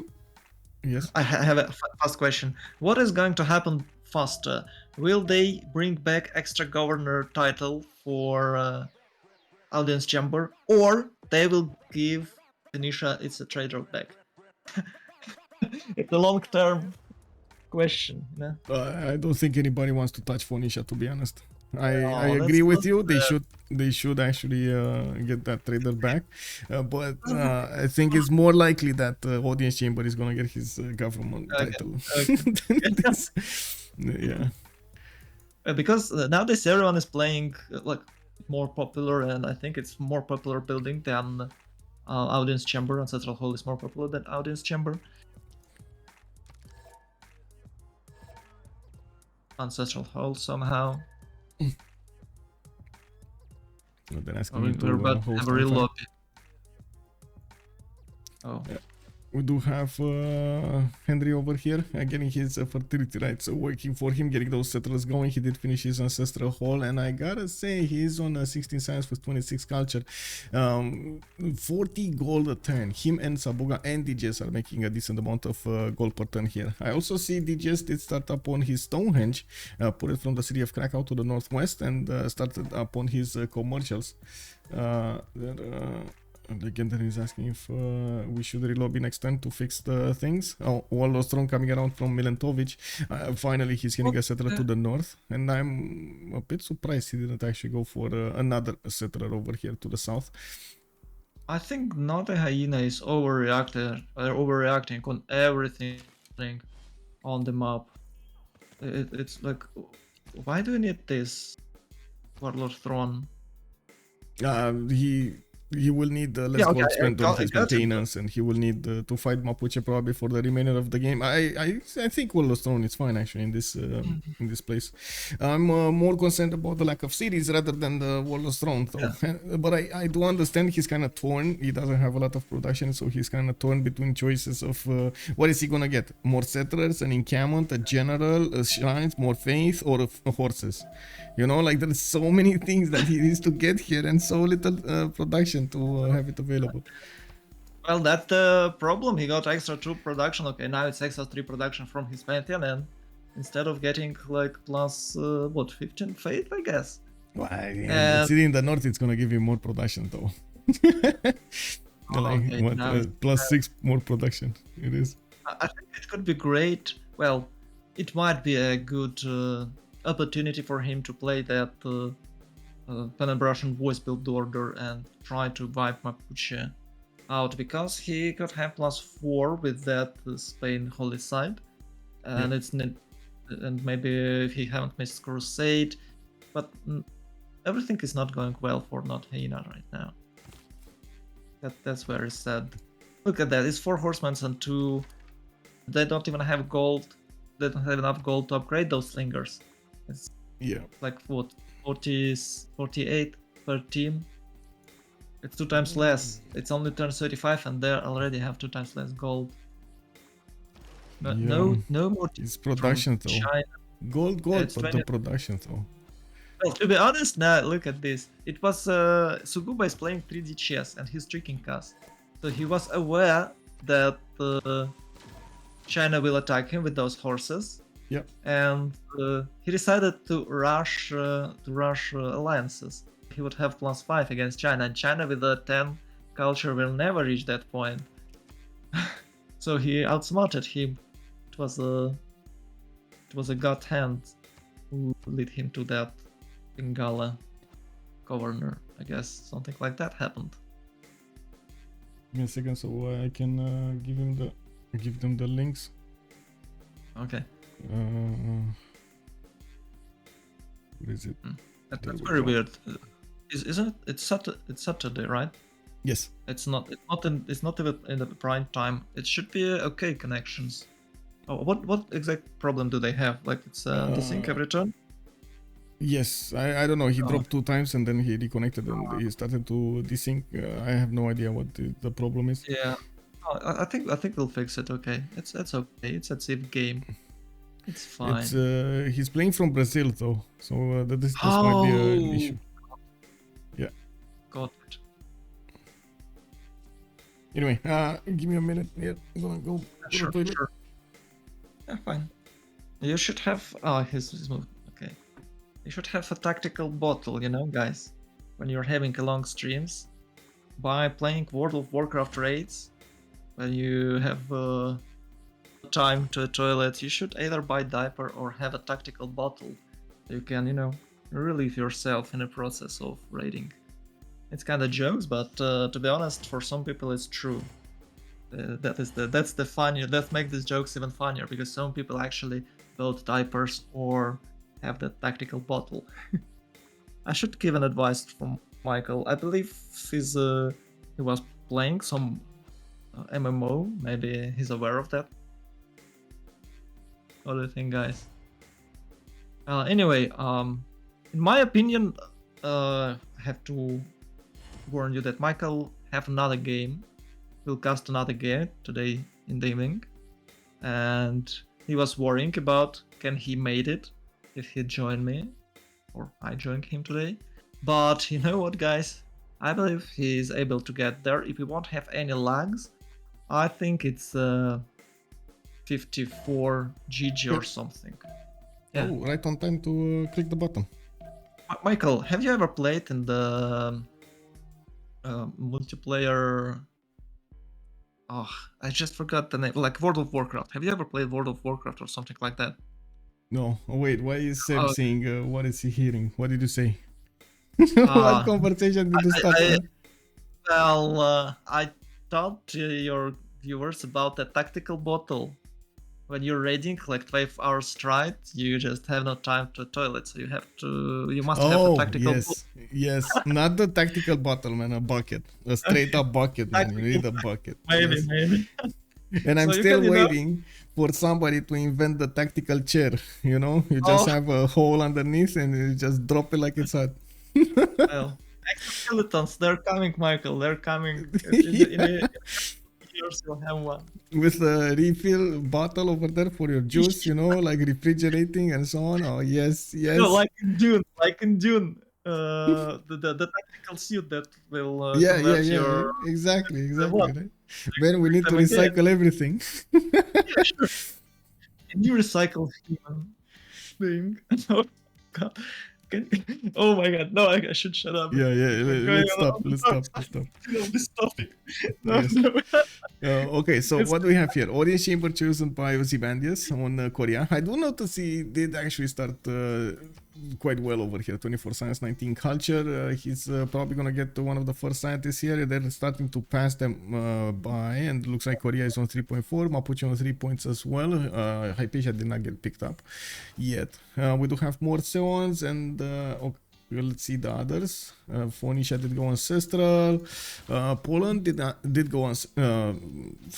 Audience chamber for the extra pop. Okay. Do we have Mapuche going for warlords? No, audience chamber is his choice, or at least he started building it and then he stopped. I do see. Oh no, he did start it. Never mind. It's actually from his capital city over here. Okay. We do have Warlord's Throne picked up over here. On Spain, nothing yet, nothing selected yet. He has a few archers trying to deal with the English warrior. Wait, and is it from capital, right? That's a good question.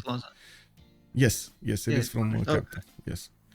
I'm a bit surprised about the placement, though. I would have thought he's going to place it around here somewhere. Across the river to the campuses, but why? Oh, well, it is what it is. +2 campus in Cordoba. It's fine like this as well. I'm just like, I was imagining the sim a little bit differently for the late game industrial zones.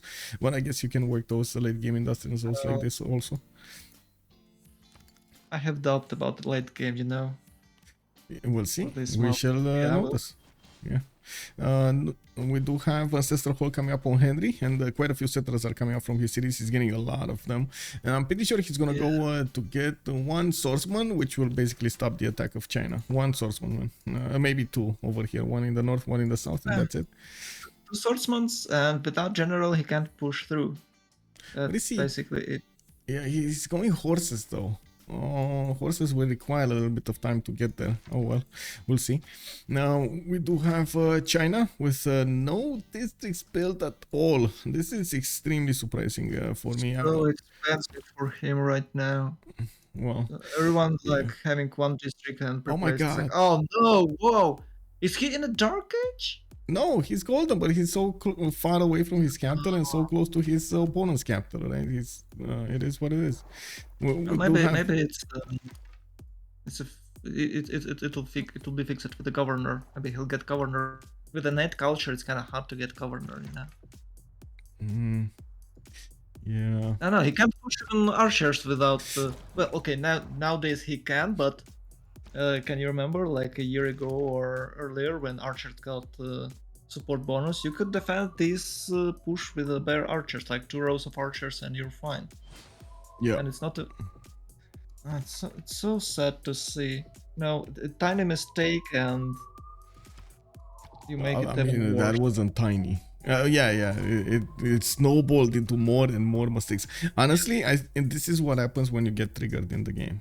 So like if somebody takes something from you, like a builder or something, and then you just fully focus your efforts to get back at your opponent, it just snowballs into a worse and worse gameplay overall, unfortunately. You need to take your time, you need to play it properly, you need to like center yourself, you know, do some yoga. You have to stay cold-blooded. No, don't trigger, guys. Don't trigger on the trolls on the internet.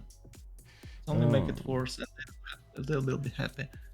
The Korea has the really good strats, and he even played the commercial hubs, as you can see in Young Sun. There is a commercial hub, actually 2 of them already. I believe it was discounted.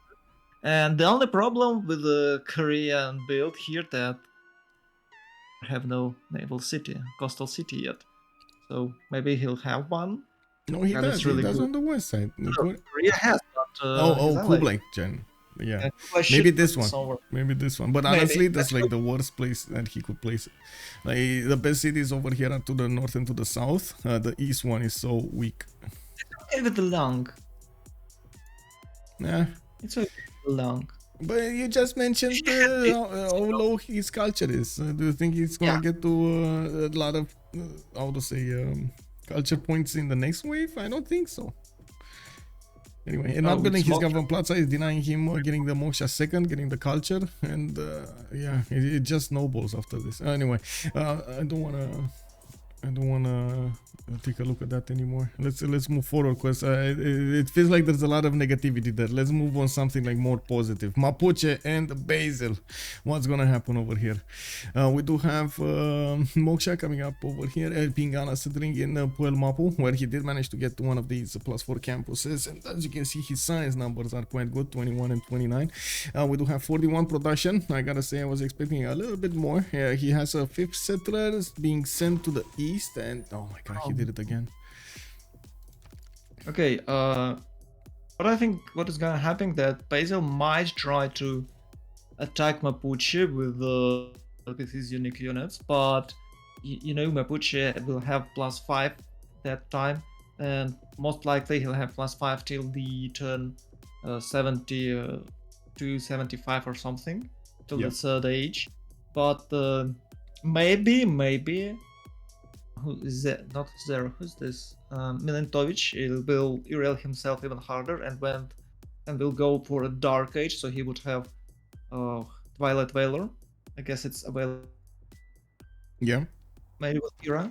So maybe with the Twilight Valor, he can try to push Mapuche with the Tagmas, but it does looks like he won't be able to even perform these extremely aggressive strategy because he lost Crusade to Poland. So his and because there is no Crusade, I believe that is why Mapuche is so certain of his build order, and he's going for the semi-governor building. This seems to be a very precarious situation for not Hyena. So his plan is to outseam Milentovich, and that's basically it. And he can do this easily with this science income. He still haven't used the policy card. Recorded history, I guess, or scripture. I can't remember, but he haven't that double. So maybe he will have them in a few turns. It's turn 36 only, and we were betting on what 50 science turn 40. I was betting on.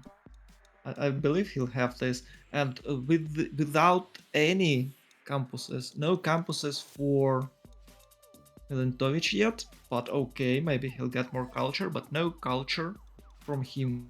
So, and I'm really curious, will he build temples? When will he build temples? Yeah.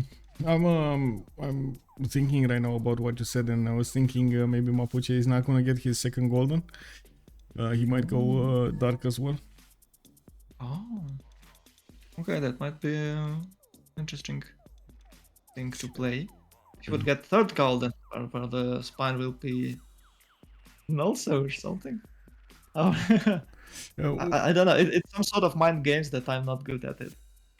I just, I'm a simple man. I have a plan and I'm following it. You apply it, yeah. Yeah. Oh, we did have an extra thing over here. What is it? Oh, we didn't. Oh no! Why did Poland didn't get his third one? Oh, he's just waiting over there with the apostle to get the extra belief. Okay. Oops. Yeah. Wait, maybe. Yes. Ah, he got 5 beliefs and he wants to spread it. Okay, got it. Yeah, he upgraded. As you can see, he has 5 charges. Yeah. Going to spread religion, and because Krakow is not a Moshe city, it's not going to convert any other city by just passive faith. To be honest, this is not a good religion to spread. But anyway. Yeah, I don't know why he need this. You have there, it's a crusade and reliquaries. Oh, and reliquaries. Yeah, but okay, maybe they have relic, but no, the only holy site is in the Krakow, so. Yep. Maybe he's just gonna spread it to his own cities and that's it, you know. Which is kind of feels like it was an expensive apostle over there to do that. Oh no, he spread 2 times and then he evangelized belief. So you need 3 charges to evangelize, and he does have 5 because of promotion. Yep. That's good. I think that's what happened. I'm waiting to see the Team Plus. Okay, there we go. There's a lot of interesting moves happening this game that I was not prepared for. Oof.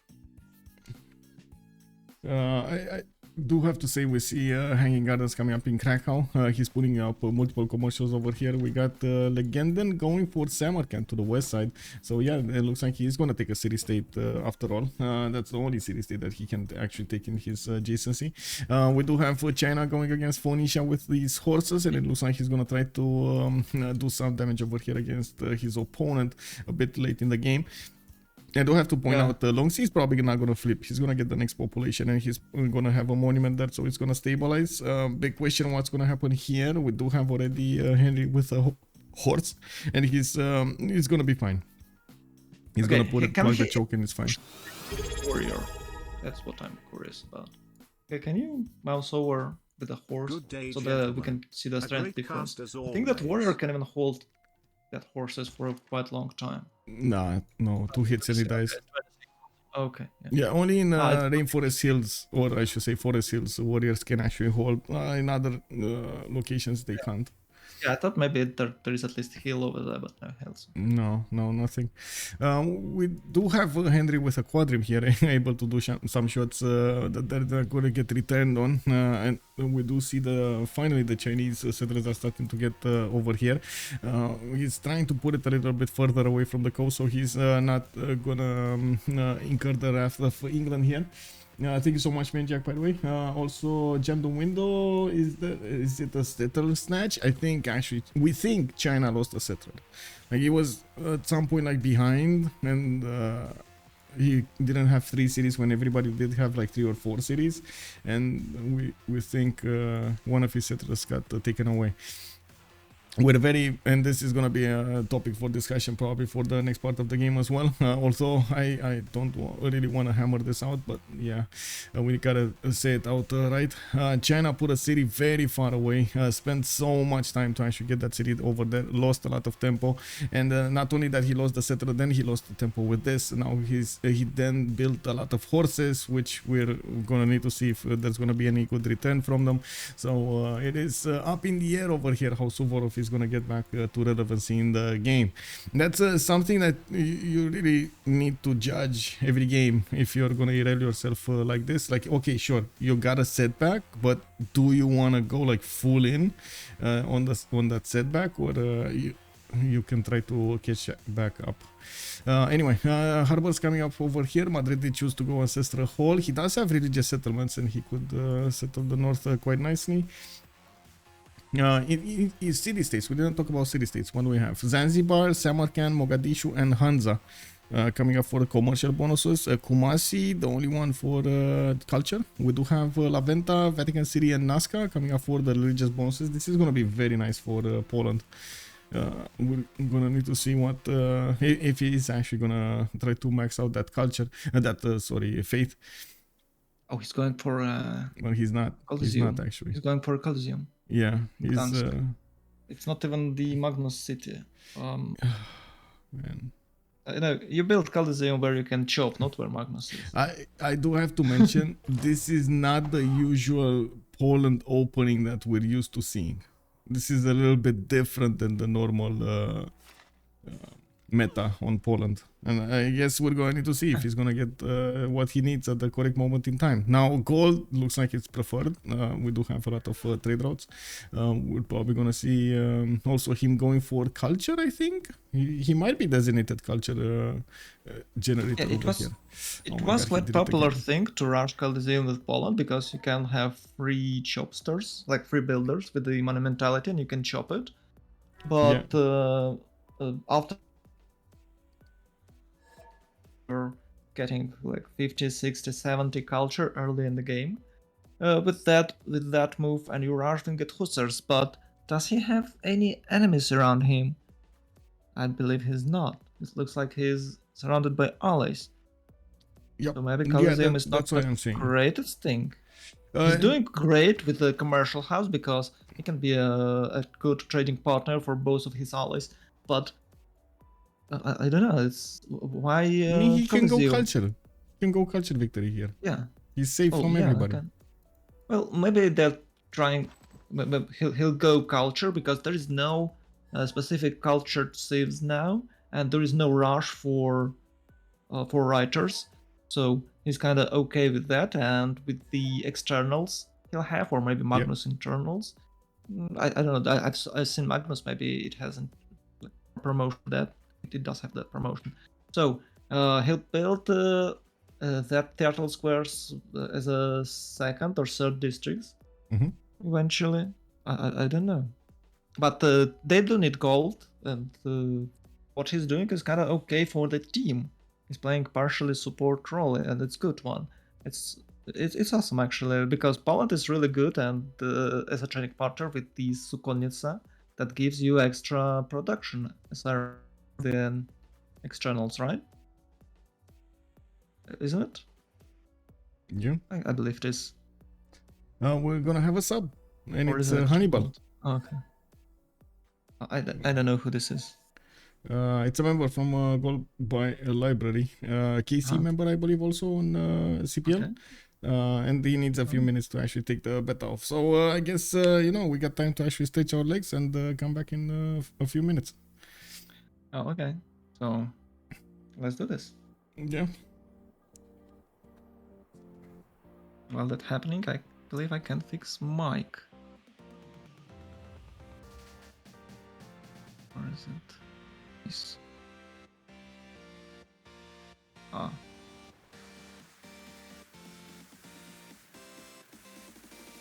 One, two.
Oh, it's a re-lobby. Okay. Yeah, it's a real lobby. Can't get in. 1 sec.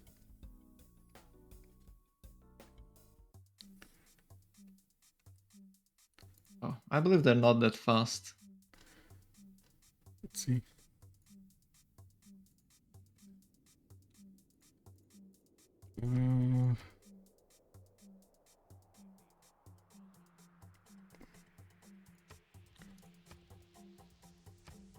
Do you have a predictions? A prediction? Yeah, is it A too early prediction to up? make a predictions? I put it Ah, up. okay. Let me see what the viewer said. Let me first get the link for them and then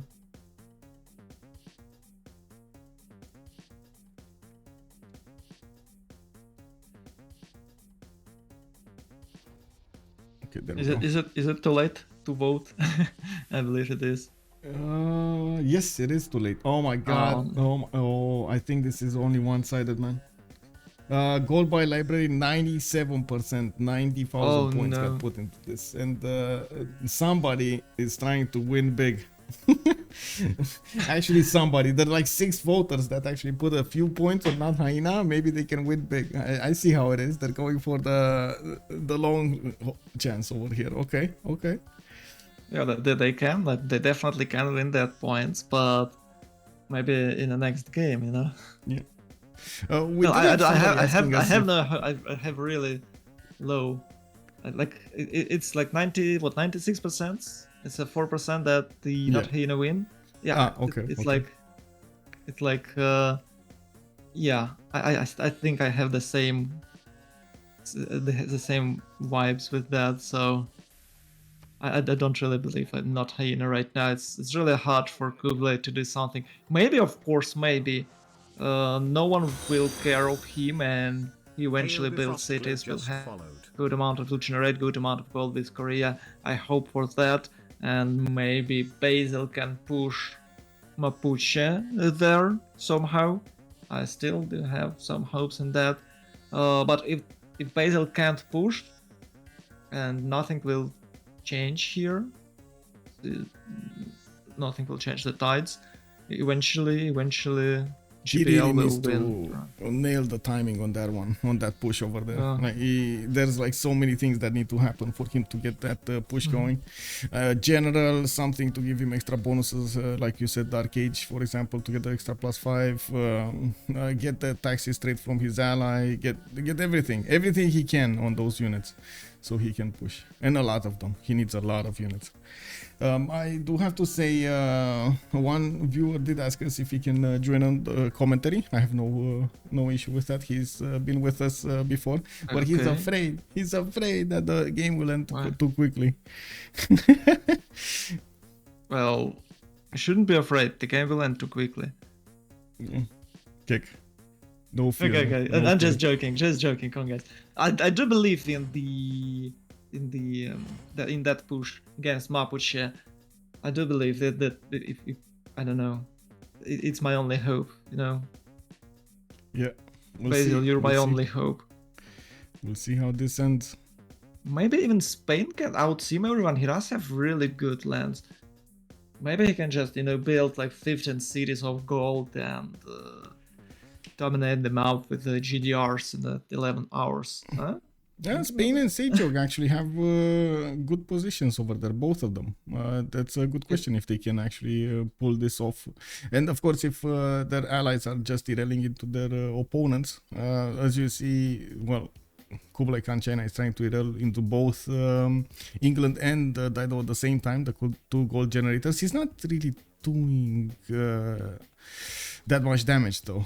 I think Dido will have enough production to keep up with this, and we're probably gonna see the same thing happening from England, which is a little bit unfortunate for their plans over there. And I think England has a easier target. England is an easier target, but it's way too late for that. It's about turn 40, and eventually people will have that. Like normal horse rush timing is turn 24, 26 when you start building horses, chopping them, and by turn 32 your next opponent's cities, and what we saw, it was not exactly the same thing. From this early cradle of civilization. Yeah. I do think Age of Steam, though, late game, is an extremely dangerous machine. If he plants his cards right over here, and if he gets everything going, he should be more powerful than Spain. They're also close to each other. They're relatively close to each other here. Well, Age of Steam is an absolute unit. She's one of the best civs and one of my favorites.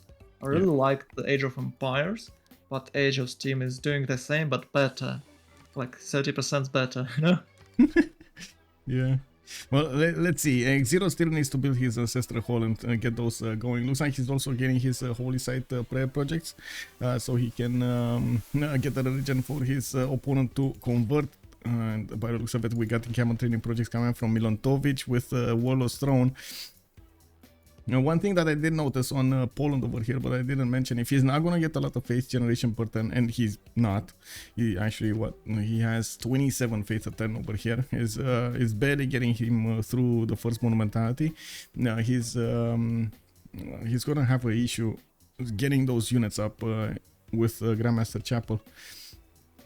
I think he could have actually, they could have finished the game much faster if they did manage to get to those units. To attack into either a double attack of Byzantium. Oh, yeah. Byzantium or Korea. Well, Korea in the south does have like one-tile chokes. But to be honest, that's exactly what wing hussars are made for. To push through one-tile chokes. Yeah, they either can push your units or they can just make more damage and you'll find yourself in a quite chicken situation. Yep. Well, we'll see. I do notice China pushing through Phoenicia's territory here. We do have forces coming up from the cities of Phoenicia, and he's probably going to put them really quickly to defend this. He does need at least 3 of them in a line, so he can properly defend against the horses. The archers are in the forest, but they do get 2 shot by the horses regardless of the hill forest there. They're not in a fortified position yet. You can check other archers that they're in a fortified position. Nah, they're all dying. They're all dying. Okay. Yeah.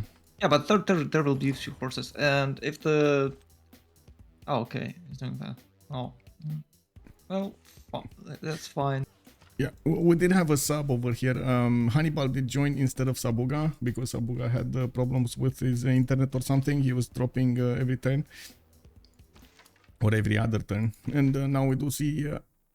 The line of defense did get changed. Hannibal is putting the horses in front so he can have more defense, while this archer is not going to be taken out now. Only 1 unit can actually attack into it. Oh, forest fire over here. Oh, forest fire, yeah. Yeah. Okay, finally, we got the next wave of settlers coming from Suvorov. He's trying to get into the lands of England, building up his warrior count. Iron working coming up in 3 turns. Do they even have iron? Yes, I guess. Yeah, Hannibal. He does have iron right next to his capital on the first radius or something. Yeah, but he never improved it. Well, that's not a point. Yeah. Yes, he has 2 of them, but he never improved it. Once again, I bring China in our conversation. Actually, China did everything right. He bought builders, but he chopped horses instead of settlers. He could have, played well, and with the he could be way more useful for his teammates than this push. It's really hard terrain, when you're doing this with the flat lands, or it might work, but here it's one-tile chokes. It's really hard. Yeah, you see the damage from the it's in Quadririmo, but no, it's not gonna happen on this tile. Maybe he can go around and to squeeze through this part. No? He's trying. And one mention that I do have to add to what you said over there: always count the tiles. Like if you want to get an attack going against somebody, you need to count how many turns you're gonna need to spend on your units to actually get to your opponent, because it saves you so much trouble. If it's maybe like 5-6 turns, that's a viable attack. If it's more than 8, that's not a viable attack. That's way too long to get to your opponent, and especially thinking about like reinforcements, roads and stuff like that, it makes so much so much of a difference. Looks like they lost Hunza or is it Unza, and their trying to take it to China, right? Well, at least he's moving his forces Yeah, there. finally he's moving there. And this, I guess it will be nice to have an extra city for China. He's gonna get some return out of these horses since, well, he did get some return out of Phoenicia building units also instead of getting more settlers out. Phoenicia is also quite a machine when he starts spreading these cities all over the place. Now we do have Byzantium actually putting a city on the coast on the north, and that will allow him to trade with Spain. They're gonna trade on double continents over here. Madrid, Seville are on the other continent, so they can trade cap to cap on different continents. Okay, we do have Legenden getting that settled to the east side, getting his fifth city out a bit late, I gotta say. Encampment training project coming up from him and his opponent Byzantium. Both of them are getting these generals. China trying to get a general, and nobody else in the game is doing that. Right. So it's a builder's time, I guess, for Mapuche. He's making a lot of them. Yeah. The moment though, Hannibal is exploding with science and culture. 27 and 45 culture coming up from Hannibal. Looks like that Moksha is not that bad, to be honest. Like Ben Russian voice, Moksha, yeah, doesn't look bad. It doesn't have the production though. He's only on 55, but I guess he's gonna spam out so many cities. It should be fine. Yeah, well, the cons here that he'll lose settler every single time he build a. That he lose a population every single time he build a settler with Yeah. Now it's. But it's still like 7 pops. It's really big city, and it's okay for him. I think the last thing we were on were the city-states, right? I think we talked about the gold, we talked about the faith, Buenos Aires with Johannesburg actually showing up big for the industry. Both of them are quite strong. We do have Kumasi as the single culture city-state. And I don't see any science city-state in the game. No science city-state in the game. Okay, so I guess culture it is then. We do have Poland, like you said, spreading that religion, Gdansk and Roklo. And let's see if next turn he's actually going to evangelize the religion here with the apostle. That's very weird of usage. So he spent like what, 90 production? Yeah, it's 180 production. Yeah, 180. So 90. Yeah. And he, instead of evangelize his belief, absolutely nothing. He doesn't have a second holy site anywhere. So what the point of all of these actions? I'm just surprised. Maybe he's planning to spend even more face on another prophet, so he can get like Zen meditation or something. Oh no, he can't get Zen meditation already. Yeah, I don't think he can. He can? Oh yeah. No, I don't think he can. Spain got Jesuit and stewardship, by the way, and here, no. So it's well, honestly, I don't remember the classification of the beliefs. And he probably can't take it. Yeah, So I don't think he can with it. Why does he need this fate to be there? Good question. It's very expensive. It's very expensive. Maybe he just planned to boost theatrical square, so it will be a +3 theatrical square in Gdansk, maybe even +4. Basically, and it's not very cost efficient. From another hand, he's building Sugonitsas everywhere, and all his allies. You mean in Krakow? Yeah, This yeah, one? it will be. Yeah, it will be big. Actually, plus over here, yeah. It will be big. And he's gonna get Colosseum, I'm pretty sure, in Gdansk. He does have 3-4 chops to use over there, but he only has Moksha inside, and he's still using internals. I did also notice the Sukenitsas are coming out from his commercial, so he's gonna get more bonuses on those trade routes. There are quite a few units over here from Byzantium, and I don't see actually Mapuche building a lot of them. To be honest, it looks like Byzantium is still playing this a little bit more passively than we are used to seeing Byzantium. And even if he can actually do quite a bit of damage into Mapuche, he's not going. He's not going for it. I'm a bit surprised about this setter though. Very surprised about Hueli Mapu. I was totally expecting him to go for the stone. But anyway, it is what it is. Safe as well. I think it's better, but you know, Byzantium can push you, and it's really easy to kill it with the catapults across the lake. But So yeah, it's here. These are rainforest hills. You can put 2 catapults and kill Huirimapu. Not this one. Oh yeah, you're right about that. You're right as well. Right. I don't know. It's a lot of unusual or unexpected moves from both in this game, and that's make this game is that's why we like the game, man. That's why we like the game, because we always see something new. We always see the players adapting according to their preferences, according to the land, according to the civs. It's always something new. We do have Samarkand taken down. Looks like Mapuche is gonna get a free city here, 246 right now. He's gonna get his encampment training project next turn and gonna recruit a general of his own. Looks like nobody's getting to deny these. And I do have to mention a big part of this game, like an insane amount of part, like 60% or more of this game is your ability to adapt to the land rather than your ability to play a civilization or go against your opponent or be on timing attacks and so on. It just makes so much of a difference. Yep, and it's easier adapt. It has 4-3 tiles like in Spain, you know. Yeah.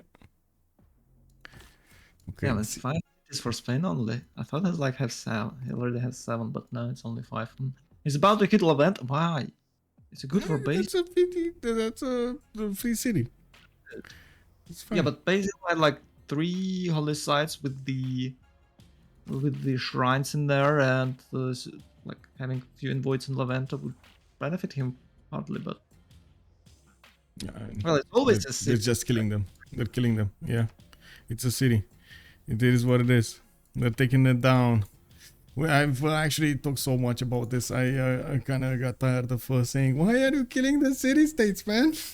Get the benefits out of them. But no, the players just want to, say they see free city, it is good. It's fine. Free city is a good city, whatever happens. So it is what it is. I think Civ5 syndrome, when you could have only 3-4 cities in a Civ5, and in Civ6 you can have like 12. So you want to have them all. Yes, everything.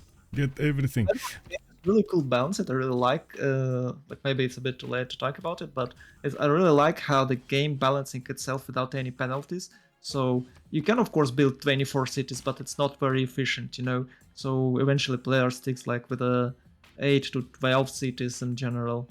Yeah, it's really fun. So other games, what they do, they like you can build more than 5, you can build more than 3 cities, like in it's 5.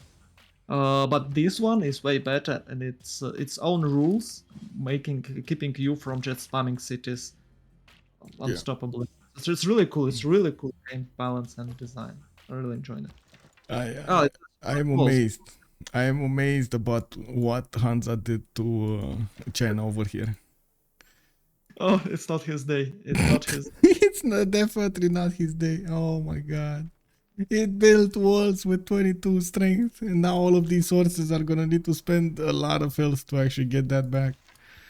At least he has some promotions on the horses, so maybe that. Oh. Meanwhile, Samarkand, lol, I don't even need walls. I don't even need warriors. It was like maybe when it was like what 15 cities. Yeah. When Mapuche took it. We do have a comment over here about Civ5. Baraklov is saying that it was so hard to get a city-state in Civ5. Is that true? I don't remember. I haven't played it in like, I don't know, 8 years. A lot of units, and you have to... Well, with that mod that I mentioned earlier, it's a bit easier because there is some extra bonuses for you. Like, I don't remember, but maybe you get bonus against extra spearmen with the aggressive perks. I don't remember how it's called, but if you play, you know what I mean. Like there was tradition, there was liberty, and the third one for the military aggression. And with that mod, you get extra units or something against city states, and you can actually take it. But in vanilla, it is really hard because you have to spam units. It's not that super hard, but it's kind of challenging. And the point is, you don't really need that because you lose like what 20% of your culture with each city. So it's like Is it even worth it? Because with each city, as I remember, all culture things cost 20% more. So it's kind of not very profitable to spam cities there. And you spend, instead of building cultural features like wonders or monuments, you build units called city-state. You have 2 city-states with no culture, and your culture tree is even more expensive. And you're like, oh my god, what have I done with my empire? I see. Oh, I also notice we do have Korea building up pyramids over here, 2 turns away from finishing, getting his theater squares instead of commercials. This was the question mark I had, if he's gonna go this way or not. He has, I think, 2 of them are getting pre-placed. Yeah. Discounts. He's playing discount build. He got 2 discounted commercials, and now he's going for double discounted special squares. It's kind of cool when you get everything. Not like a super numbers, like not like 60 science, but you'll get something like 40-40, and it's okay with the discount build. Discount build is really balanced. Hey, we actually get Suvorov over here to be on 5 cities with 16 science and 23 culture. And he's starting to get back. But unfortunately, he can't take Hansa anymore. Like, Chevy Chirret started to pop out of that city. So many archers. Oh my god, this is just so bad for him. This is unfortunate. Very unfortunate for him. Unlucky. You know what's going to happen? Mapuche in the Golden Age is about to wreck him. He's about to attack his city. Of you see that 3 horses, they are not just chilling there, I believe. Yes, they are. No, they are. They should definitely raid. He should at least kill a couple of units of Suvorov, because Suvorov doesn't have any military bonuses, and Mapuche should have +5, and China is in a Golden Age, as I remember, right? I'm pretty sure he's gonna wait for Banner Raiders. Maybe. They're not that far, actually. Where are they? It's he's in apprenticeship right now, and civil service coming up in 2. 47 science, 50 science already. Okay, we'll definitely cut them in the 10 turns, and then China will suffer. Luckily for not Hyena, China doesn't have a lot of improved tiles, so that won't be that very efficient balance there. Oh, he did manage to get 2 generals over here, Shunzu and Hannibal Barca. And by the looks of it, we do have him putting down Terracotta Army. He's probably gonna try to get all of these horses that he's pumping out of his cities with the +1 promotion, so they get faster to +2. We do have him with Victor established in Huili Mapu. Byzantium did put a few units right in front of his cities here, but I think the horses of Mapuche right now can definitely withstand an attack. Now, there aren't that many yet, but he will get to that magical number. I also see DGS is spamming out wonders. Colosseum, 3 turns, he got Hanging, he got Stonehenge, he's gonna get a Padana over here next to Krakow. That will make this a +6 theater square, and I do see him getting a few swordsmen. They're probably preparing also for the Golden Age, and that's coming in, well, I should say the next era. In 10 turns, we're gonna see the players need to get to that level. Hey, we got a raid. Hello there, Papa Chilling. Thanks so much for the raid over here. I gotta say, we're watching a game from the CWC Season 8 between Not Hyena and GBL. We're also co-casting, and thanks to, by the way, Kachika's kind move over here to have a co-cast. I do want to give a big shout out to him, and that he wanted to let us see this game with him. I was glad to cast with someone. It's really cool to cast with someone who knows English better than you, and I'm learning a lot from you and your streams. You can spot the difference. Like we could cast it last year. Yeah. It's terrible, and I'm really ashamed of it. But it does look better with each cast, and it's really cool to cast with someone who can speak English properly. It's cool. It's cool, mate. I'm still learning myself. I had the same problem when I started casting in English like 3 years ago.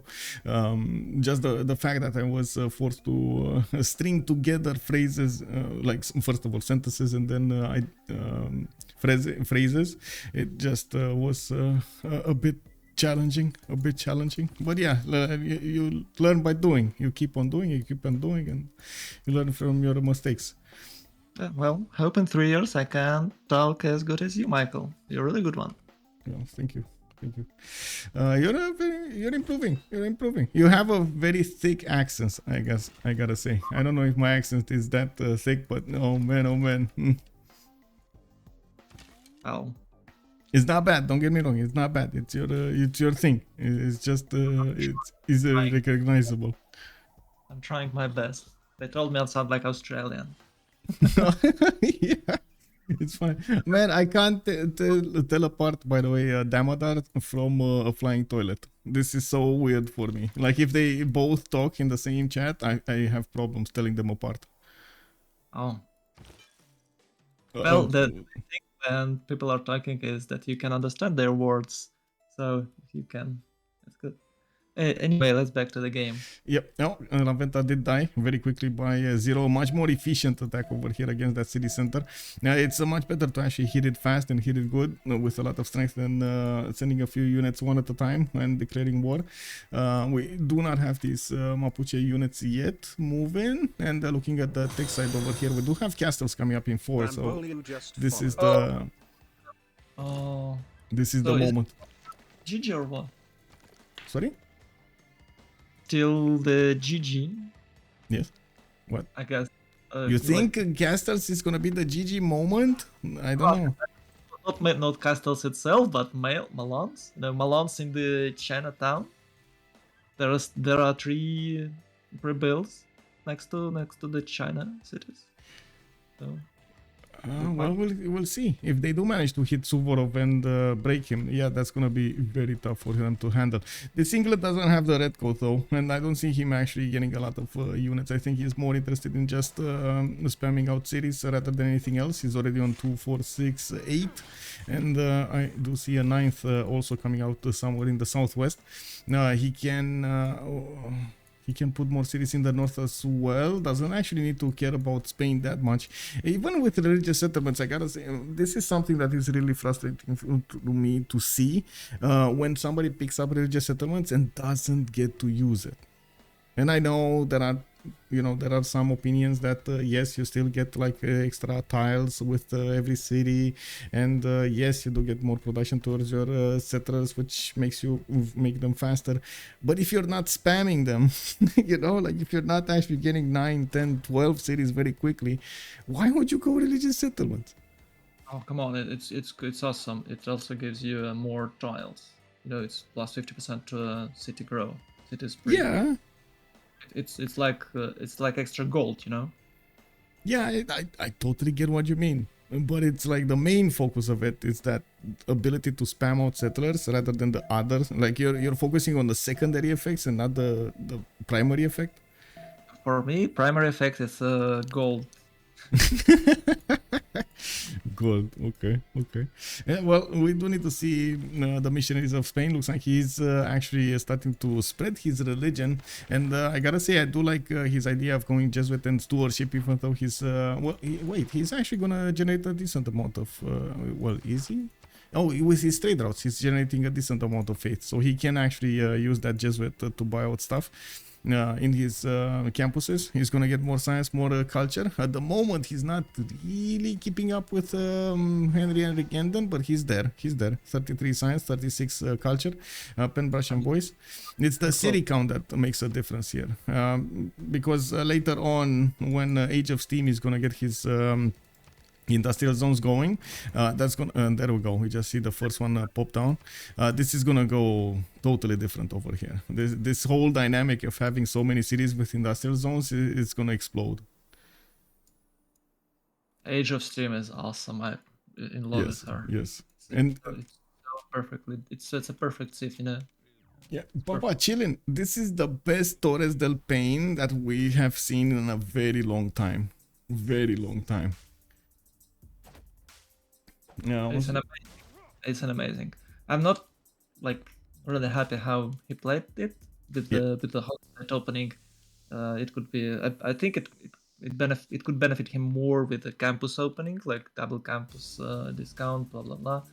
But still, if Byzantium can convert him and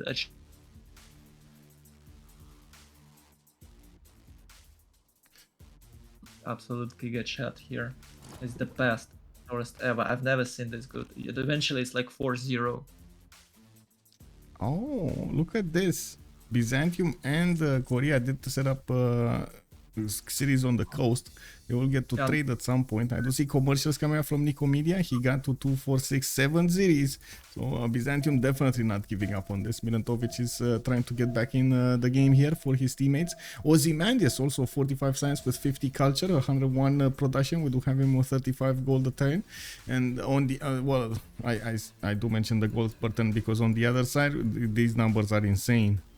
Like -6 on Legenden, sure, he's pumping out an army, but then 57, 94, and 60. And I gotta mention Hannibal did already start to send those trade outs externally towards his ally over here. I'm a bit surprised that Poland didn't get a coastal city. You know, like he could have settled the MTW for him. How were they? He found the way. He found the way. Oh my god, man!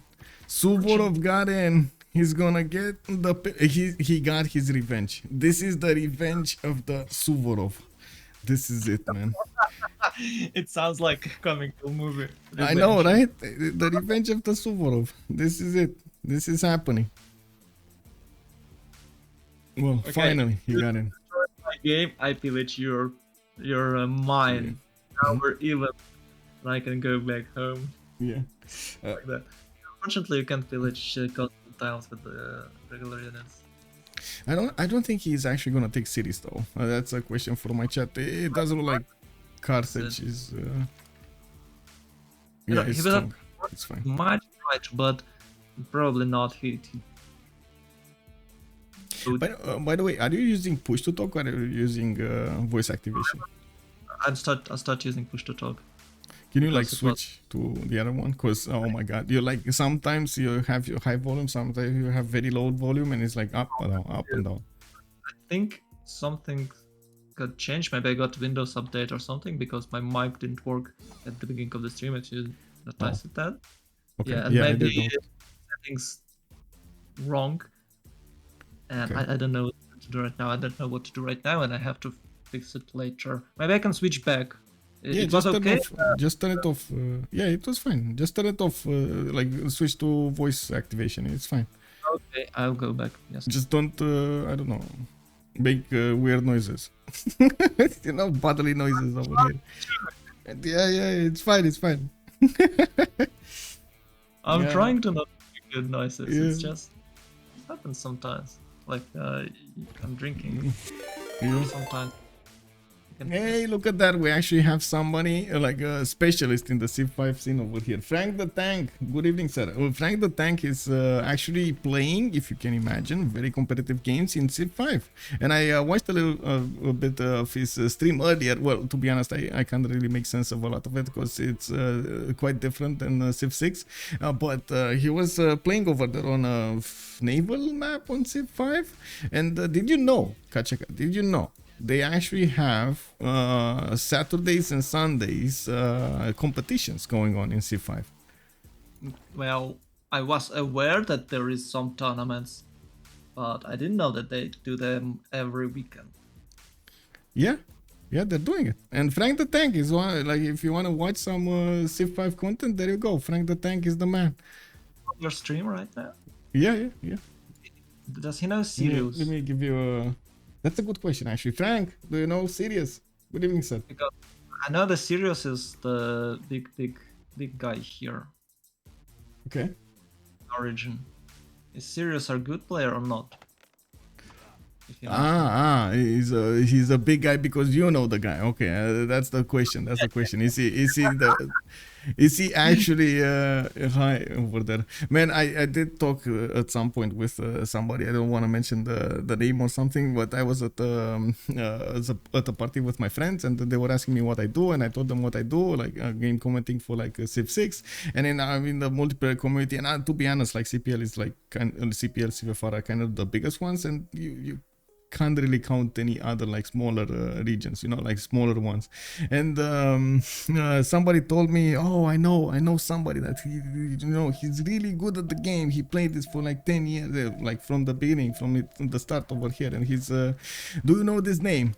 And I was like, I don't know the name, but like you can search, and I gave it the Discord, so you can search through the Discord, like just if it's there in the community. It was not there in the community, and I was like, well, I don't know, maybe he's playing the normal one in multiplayer, you know, like the bad games when everybody quits, and you get like automatic wins because everybody quits, you know. Best effort victory, you know. You don't even have to do it.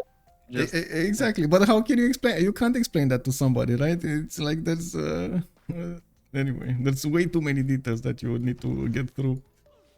Yeah, well, the single player is the most common thing to play in a Civ game. It's like 10 to 1, I think. Yeah, true. Oh my god, look at the state of the game. If you have a more stable game and like 3 or 4 hours of gameplay to complete it. Oh, I see two things happening, big things. Ozymandias got Vatican City in the south. It's a really bad city, but at least he's gonna get a religion, and maybe that's actually gonna help Byzantium get another easy +2 on his units. And the second big thing, Mapuche going crazy with horses. He finished the Terracotta Army. He's getting these upgrades on all of these horses. And the gold, it should be fine. They already have like, what, 700 almost gold on GPL. It's fine. They got the gold. The units are actually... The units are put in a southwestern position and now not southeast. And I gotta say, he can actually push through the horses of Byzantium here. The lack of Defender of the Faith, I think it's quite a problem. I don't know why he didn't get it. So I'm really surprised what Byzantine was doing. So he's building Warlord's Throne, and he's not having any units, any pre-builds for Tagmas. Yeah. And he was building some other districts than entertainment complexes. Yeah. Are you planning to attack or are you not? And what is your... Okay, he's finally building them. Yeah, okay, he's I can see. I think he wanted to get the cities out and like build the monuments and stuff like that, and then start on the hippodromes. It looks like he's getting like 3 at least, and then he's probably gonna have a 4th one from Ansira. Oh yeah, there we go. It's pre-built over here. Oh, that's good. That's good. Yeah. Okay. For a moment I thought that any of them, and I'm like, come on, dude. I do have to say, Ozymandias over here with 75 science and 68 culture, he should be quite quick to get meta times and the spikeman for his defense to the northeast, and that will stop the Malon Raider attack. There's no way that he can push with Malon Raiders through these one-tile chokes. We do have the spamming of theater squares here on DGS, designated culture victor over here. We'll need to see if anybody's gonna get to defend that. I don't think anybody can defend that, honestly. Like Zero's gonna have his own troubles with England. England is getting extremely powerful now, 181 production, and he's still building up his industrial zone count, his workshops, aqueducts and so on for more adjacency. Like all of this just screams 500 production soon. It's 100 production and it's not even his final form. And Poland is taking city-state to the north. You was mentioning, why aren't they trading naval? There you go. They're planning to. I mean, you say that, but it's... maybe a trader. But I think you already sent these traders through here, so I don't know. We'll see if it works. Unfortunately, the trader, when it like it gets set on a road, it will just keep that road. It's you can't really send it like change his route, I should say. Yeah, that's very weird, but okay, at least it's working. Well, let's see if he got the religion. He didn't evangelize. Wow. Yeah, he went for spamming his cities with the Doma religion Islam. I don't know, man. Read I've ever seen. Yeah. Like 90 production. Wow. Yep. Well, it's not the most. It's like 180 face, but it's still too expensive at that time. Is it Malon's yet? Is it Malon's yet? Or is it not? Oh, it's -27. I think he's about to upgrade, or maybe he upgraded few. Machinery, I think he upgraded. Yeah, there we go. 2, 4, 6, 8, 10 Malon Raiders. About to get another 2 over there. 12 Malon Raiders. The cat went down. We do have him doing massive amounts of damage against Korea here.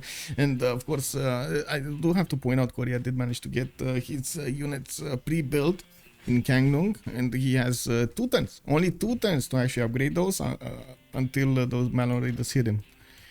These are 7 movement units with a general. Divine Right 2. And he doesn't have enough dogmas. Those Malons can just run away and pillage everything. And that's not even a spearman line, it's like horsemen. They will wreck them. Yeah. 2 directions. And yeah, I believe he'll actually will attack in 3 directions against Byzantium, Korea, and China. Oh, Korea got his religion, Shinto, and he did get divine inspiration with Zen meditation, sorry, with sacred places. Okay.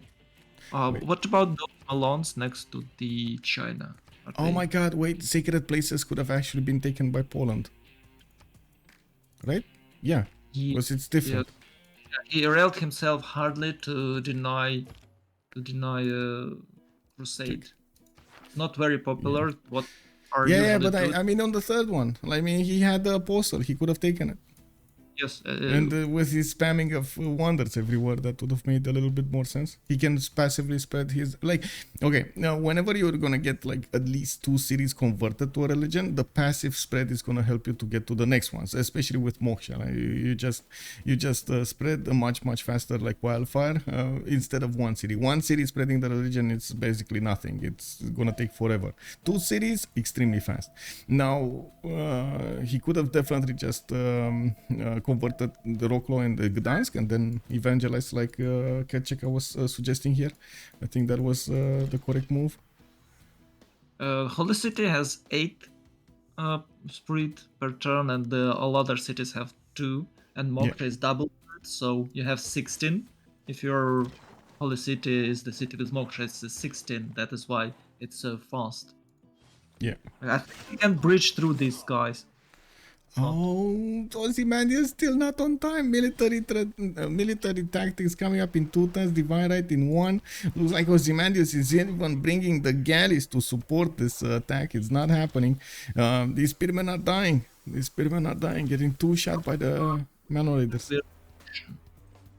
It was a very weird position. I think he doesn't even need any units next to a gun. Next to this city, could have just built wall and protect only 1 tile here, so no unit push him. It was very weird position. He moved his units forward, and now they're dead, and he have no other units to replace them. So and we can check also China, how China is doing. I believe has the same issues here. See, Melodies did get upgraded. Now oh my god, these guys are gonna do so much damage. But he is preparing a line of heavy chariots to the northeast. Where is he? Stirrups in 7, right? Okay. I mean, you know, he's getting back in the game, man. 34 science, 32 culture. This just goes to show how adaptable China is. But unfortunately, he could have been so much further along with China. They don't have enough gold to upgrade with all 3 players, to be honest. Well, maybe you don't really need gold for Milentovich, but it's -3 players immediately with the Mapuche. That is why this guy is always banned. Yeah, I do see the units of China did force quite a few reactions from Phoenicia over here to hard build a lot of swordsmen in the north. It was damaging to Hannibal's sim. A little bit, not a lot, but still, you know, a few horses, they got their return over there. He still managed to get Colossus at the time. Yeah. What's happening in the era score screen? We got 1 more turn. So, golden, dark, golden. We do have Legenden going normal age. Oh no, not even dark age. DGS golden, Hannibal going golden, and it looks like Henri is going to be on his own golden as well. So, Milentos, golden.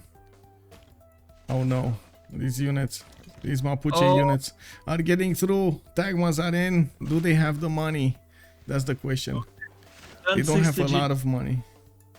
It's GG before 1060. Okay, he doesn't have any Tagmas yet? I mean, he has the Chariot instead of Tagmas. You see, he finished this one in Thessalonica and he got Chariot there instead of Tagma. Wait, Wow. no iron? No, it's free. Well, yeah, but why this? Maybe he finished. Oh, he finished it before. That means. He finished it before, and I guess because there's a Chariot here, and that's basically it. He needs the gold. Oh. But who are they gonna put gold into? That's the problem, right? Who are they gonna put on Byzantium? Are they gonna put on Sejong? Are they gonna put? Okay, so pikemen did appear. The Marauders have a harder time to push through this. We do see some of them actually repositioned now to go to the east side, where it's much easier to go against Byzantium. And yeah, it's really cool move. They forced or their gold. you put on China. Like there are 3 civilizations that require gold right now, and their gold coffers are barely 150. Not even 150. It's 73 plus 60. Oh yeah, it is 150 actually. 160. 3% at the same time, and it's really hard to defend against Milan. You just can't build. You have to build like 2 times more units than your opponent has. Yeah. So it's once you must have 3 pikes if there is no chokes. And 6 pikes. we also see some insane reactions with people defending against Malons, putting a unit on literally every tile, so they don't get in. Because if they get in, they just pillage everything. And eventually, even your presence on the map, if you force players to build unit in every single tile, it's already an economic. Yeah. So that is why Mapuche. Well, it's so strong. You don't even have to do anything. You build like 6 melons and you run across the map and bully everyone, and they eventually spend some production there. And your teammates will just simming peacefully because they have no time to push your opponents. They have no time to bother them. So it's like a free sim for everyone else, but like his team. Easy peasy, and especially it's especially good for Wiki, especially good for Age of Steam.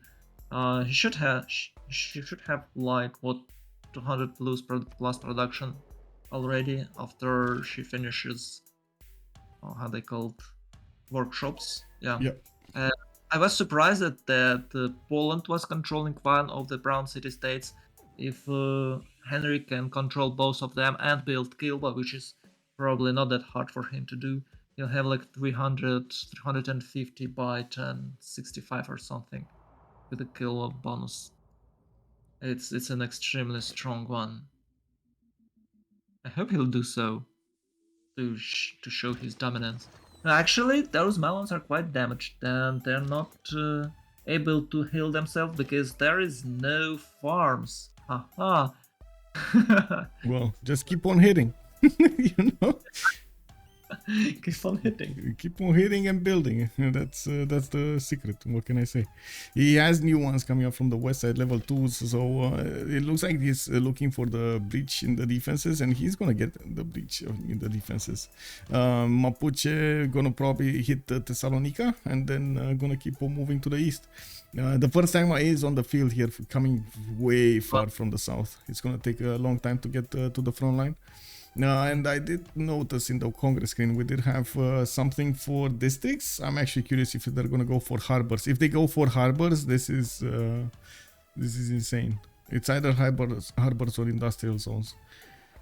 Getting to build half-cost shipyards, it's gonna be such a big advantage for Age of Steam. I think shipyards is good. Yeah, I think shipyards is the key. Okay, yeah, they will definitely go for shipyards. Let's see. No buildings in the entertainment complex. They took out Basil. Oh no! Oh no, Basil. Basil. It's like a GG, isn't it?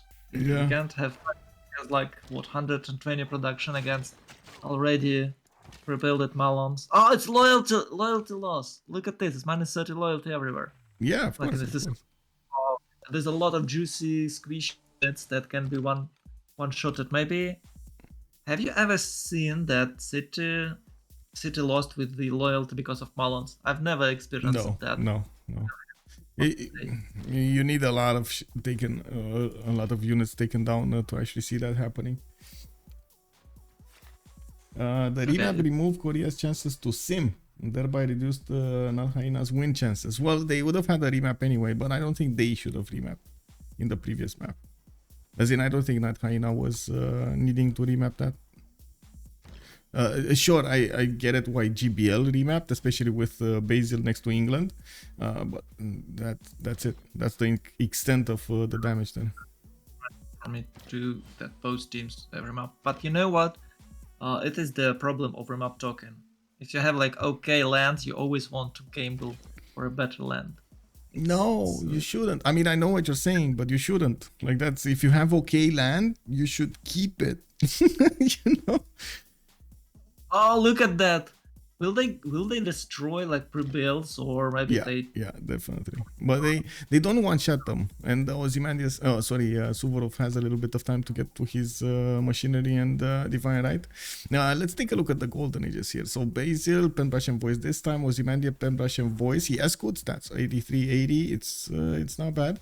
On Korea over here, 2, 4, 6, 7 cities. He's still defending against Mapuche, and it looks like he's holding strong over here. We're probably gonna see a last move attack on this. 1, 2, bam. Oh, quick moves from Ozymandias, man. He caught the Malon Raiders before they attacked into his pikeman. That's very nice from him. Now we're gonna need to see if this pikeman is gonna die anyway. Maybe he's not. But it doesn't really matter about this pikeman. To sacrifice the other path. You can't even attack the city with the distant, with the long-range weapons. So it's a wall, and Mapuche Malons can go home. Yeah. It's very weird that they're fertile. Of course, it's like what 145 gold actually. It's a lot, but yeah. Well, we do have Dark Age Kublai Khan. Philip II did go for a Penbrush and Voice, 78 science and 66 culture.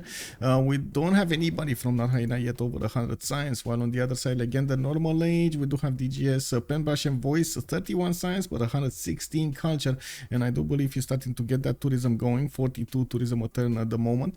Hannibal, 115 science with a free inquiry golden, 70 culture as well, with a 223 gold a turn. Henri, 111 science with 45 culture and 146 gold a turn. We do have him on 280 guys. He just tripled his production in the last 10 turns. Oh my god. Steam powered machine does. They triple production. This is not even his full version over here. I see he's still missing some buildings. First of all, he's missing factories. Second of all, he's missing shipyards. Oh my god! And look at this. They're just. Yeah, I think he overdid it a little bit. There's no place for a boat even. Like, what are you lighting for? Like big lamps. Okay. He's having these. It's called dam. He's building dam. Yeah, dams. Yeah, he's building a dam here in the big one. Dams in the multiplayer because eventually it will be destroyed by spies. Well, you say that, but honestly, it's been so long since I've seen that happening. I would love to see it. I would love to see it. That is one of the big weaknesses of dams. You experience that damage, you will never build them. Yeah. And mine was destroyed quite often because I was too greedy and never protect them with my own spice. Well, I think that's a you problem. Yeah. Okay, with Twilight Veiler, maybe he can somehow hold. There is not that many units, and he should have these crouching tigers. But those are way too fast. And you know what the bonus is? They can retreat south from this position, and they can move to Korea from another side. Check this out. Yeah, Like, I see it. So But they need to go weird. through the water. Doesn't look like. Oh, no. House through the tundra. They can Oh, just all go the way around? Oh, that's gonna take long. But yeah, it is a possibility. I do Well- see Suvorov did upgrade knights, so he should be fine now. The knights actually can attack into the manor raiders, but he's still gonna suffer quite a bit of damage here. And again, gold. Gold is the issue. Not Hyena, not actually having a lot of gold per turn. Yeah, but they got on generate golds. What can you expect? Yeah. Well, actually, China can generate more gold, but he had extremely unlucky game with a settler loss and failed city-state attack. That's kind of. Oh, there it's a we GG. go. It's a GG. You called it, man. Though It its is what it face is. may change throughout Called the it. ages. Malons is it's always Malons. I don't know. You should ban this guy. I would never play against it. Luckily, I'm not playing for. Really hard to play against it. Oh, they did manage to take a city over here, the third city of Byzantium. He lost a manor raider doing it, but he took a city from his opponent, started pillaging everything, and yeah, and that was it. GG, well played to the boys here. I gotta say, Goldboy Library did show up with a good game here, and we did have them capitalizing on the mistakes of their opponents. Pretty good. Now, I'm a bit surprised about DGS actually going full on culture over there, but yeah, it worked out. I mean, he didn't need to get the gold. He got the gold. He didn't need to get the production. He got the production. A lot of culture. So, all in all, pretty good. Should we move? We should move, right? Yeah, Let's see the post-game chat. try to get there. Debrief 2, I guess. Maybe. Yep, let's go.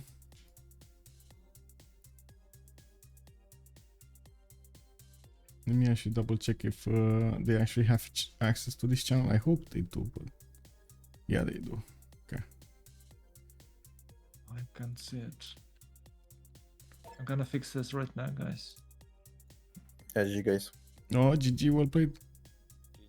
Not so, to be honest, we play really bad. GG's. Yeah. Because, yeah, we have all Herald, and it's unplayable, to be honest. I believe Xero took all your luck to get that Torres del Paine. And I don't think it's the problem is with luck. First of all, China lost settler. I played like very slow because, to be honest, I need to have my Tagmas in the timing of Maloons. Then this Congress that blocked enchantment complex, it's just killed me. And I don't know. We can play better. I think that will be good, but. We all around, we don't have enough place on Korea to sim well. We have only good sim on Xera, but that's all. Why that Pantheon? Why not Sacred Pass or something for the phase generation? I'm thinking about it, but I don't know, because the second city will be bad without this Pantheon. I also thinking about maybe it's Minanka, but I don't know. Yeah, you can chop it. If you had more faith, you could chop it. Taminanka instead I of have, Pantheon. to be honest, I have enough faith. I don't have chops in the second city, but also I see a lot of floodplains for all my other cities. But the problem is I was he opened with two barracks, so that was the problem for me. Okay, last final question. Why didn't you go for Russian voice if you built that Uriel throne? On second, I go open brush. Yeah, but first one, so you can get Tagmas faster. I think I will have. To be honest, I think I will have Tagmas fast enough.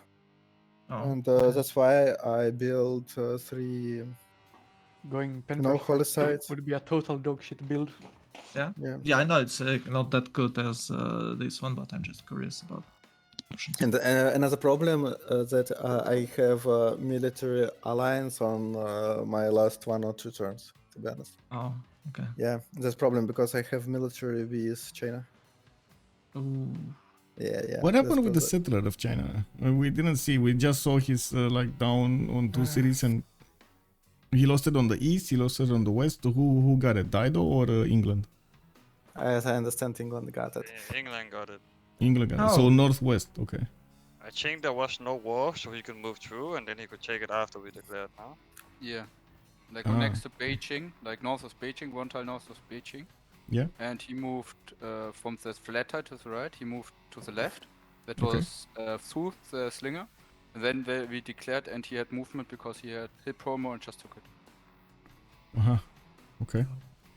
Yeah, that was like, and afterwards China did wanna somehow, I don't know why, but he wanted to get horses instead of going for more settlers, and it snowballed out of that, unfortunately. I was curious exactly what he was planning, because both of his opponents were very, very far away from him. The horses wouldn't have made a difference. I don't know. You need to ask this He got question, triggered. Maybe he got triggered. Yeah, he got something like triggered. that. Yeah. Now, why the first remap? I understand on GBL, especially with Basil next to England over there, it wasn't Thanks, ideal. Michael. But I got blamed for my team for this call. Because we see that we have very bad just settles. We don't have a good start, so we think we need to remap. That's why zero temp for us, because yeah, that was the problem. All our early gold was spent on the tiles. All our early gold. Okay. I don't remember if you buy a scout or not, maybe one, but yeah, we have just not so. We have a good position to be thinking about. The only plus of our spawn was that we have, Basil near England, but that's all pluses. All other things was not not good for us. Yeah. Makes sense. There's a legger. Hello guys, the legger's here. No, Yeah, sorry for the lag. It's okay. It's okay. Oh, I spawned here. Why he built the Stonehenge and Spirit Religion with that prophet instead of Evangelize? I wanted to evangelize after I used the 2 charges, but I misclicked. Okay. Okay, got it. We were wondering why didn't you go for something like what? Yeah, misclick makes sense. You get 2 extra charges and you can still evangelize, and that's what I wanted to do. Yeah. But then I misclicked. That's the only thing. You didn't want to go for culture there and gold?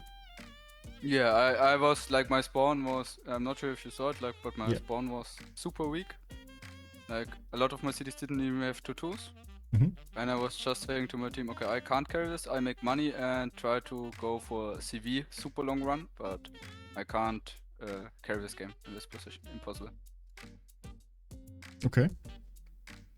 I mean, you did get very good adjacency theater squares there, and with Colosseum coming up with the books, you have full control on the culture.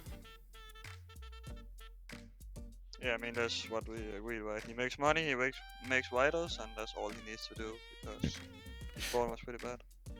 And then hopefully he can CV with Rockman, but else, like, there's not much else you can do. Yeah. Wait. I don't know. Just nothing. I don't know what to ask, guys. Maybe we missed something. The other questions I had were more on like minimal stuff, but it's fine. I can live without the answers. Yeah. Okay, so GG guys. GG. GG, well played. Good luck in the next ones. Bye bye. Bye bye. So there we have it, guys. We heard from both teams. I do have to say again, thanks so much, Kachika, for the co-cast, and much appreciated. We saw quite a nice game over here between Gold Boy Library and Hyena. Gold Boy Library showing up big in this game, and we do have them writing another win on the board over here. We will need to see also what's going to happen tomorrow between CPS and Ulysse. They are struggling to get those points on the board over there, and we do have quite a bit of a fight over here in the Group C, I believe. If I'm not mistaken, but let me actually double check that information. I'm gonna start updating the score screens over here on the website, and you're gonna have them really quickly. We do have another game later on today, change of circumstance, going against the Easy Katka, but it is gonna start in like 3 hours from now. It's 1900 GMT, so we're gonna have a quick break. I'm gonna get something to eat, to drink, and then we're gonna come back and see the second game. We might also have a co-caster with us later on tonight. Cisco might join us, and maybe, I don't know, maybe it's gonna be also Justice. Thank you so much for everything, much appreciated for also the follows, for the subs, for of course the bits and everything. Much appreciated also for the raids. A big shout out to Papa Chillin and Frank the Tank. I do hope we're gonna see each other in the next streams, and of course have some fun with some Civilization 6 gaming, guys. I do also want to mention, if you're coming up from YouTube, don't forget to throw this a thumbs up if you did enjoy the content, and I do hope we're gonna see each other on the live stream on twitch.tv/OnSpotTV. Make sure you leave a comment down below in the how to say, below the video over there, and of course, if you want, subscribe to the channel to get updates about everything that's happening. Have a good evening. Bye bye bye.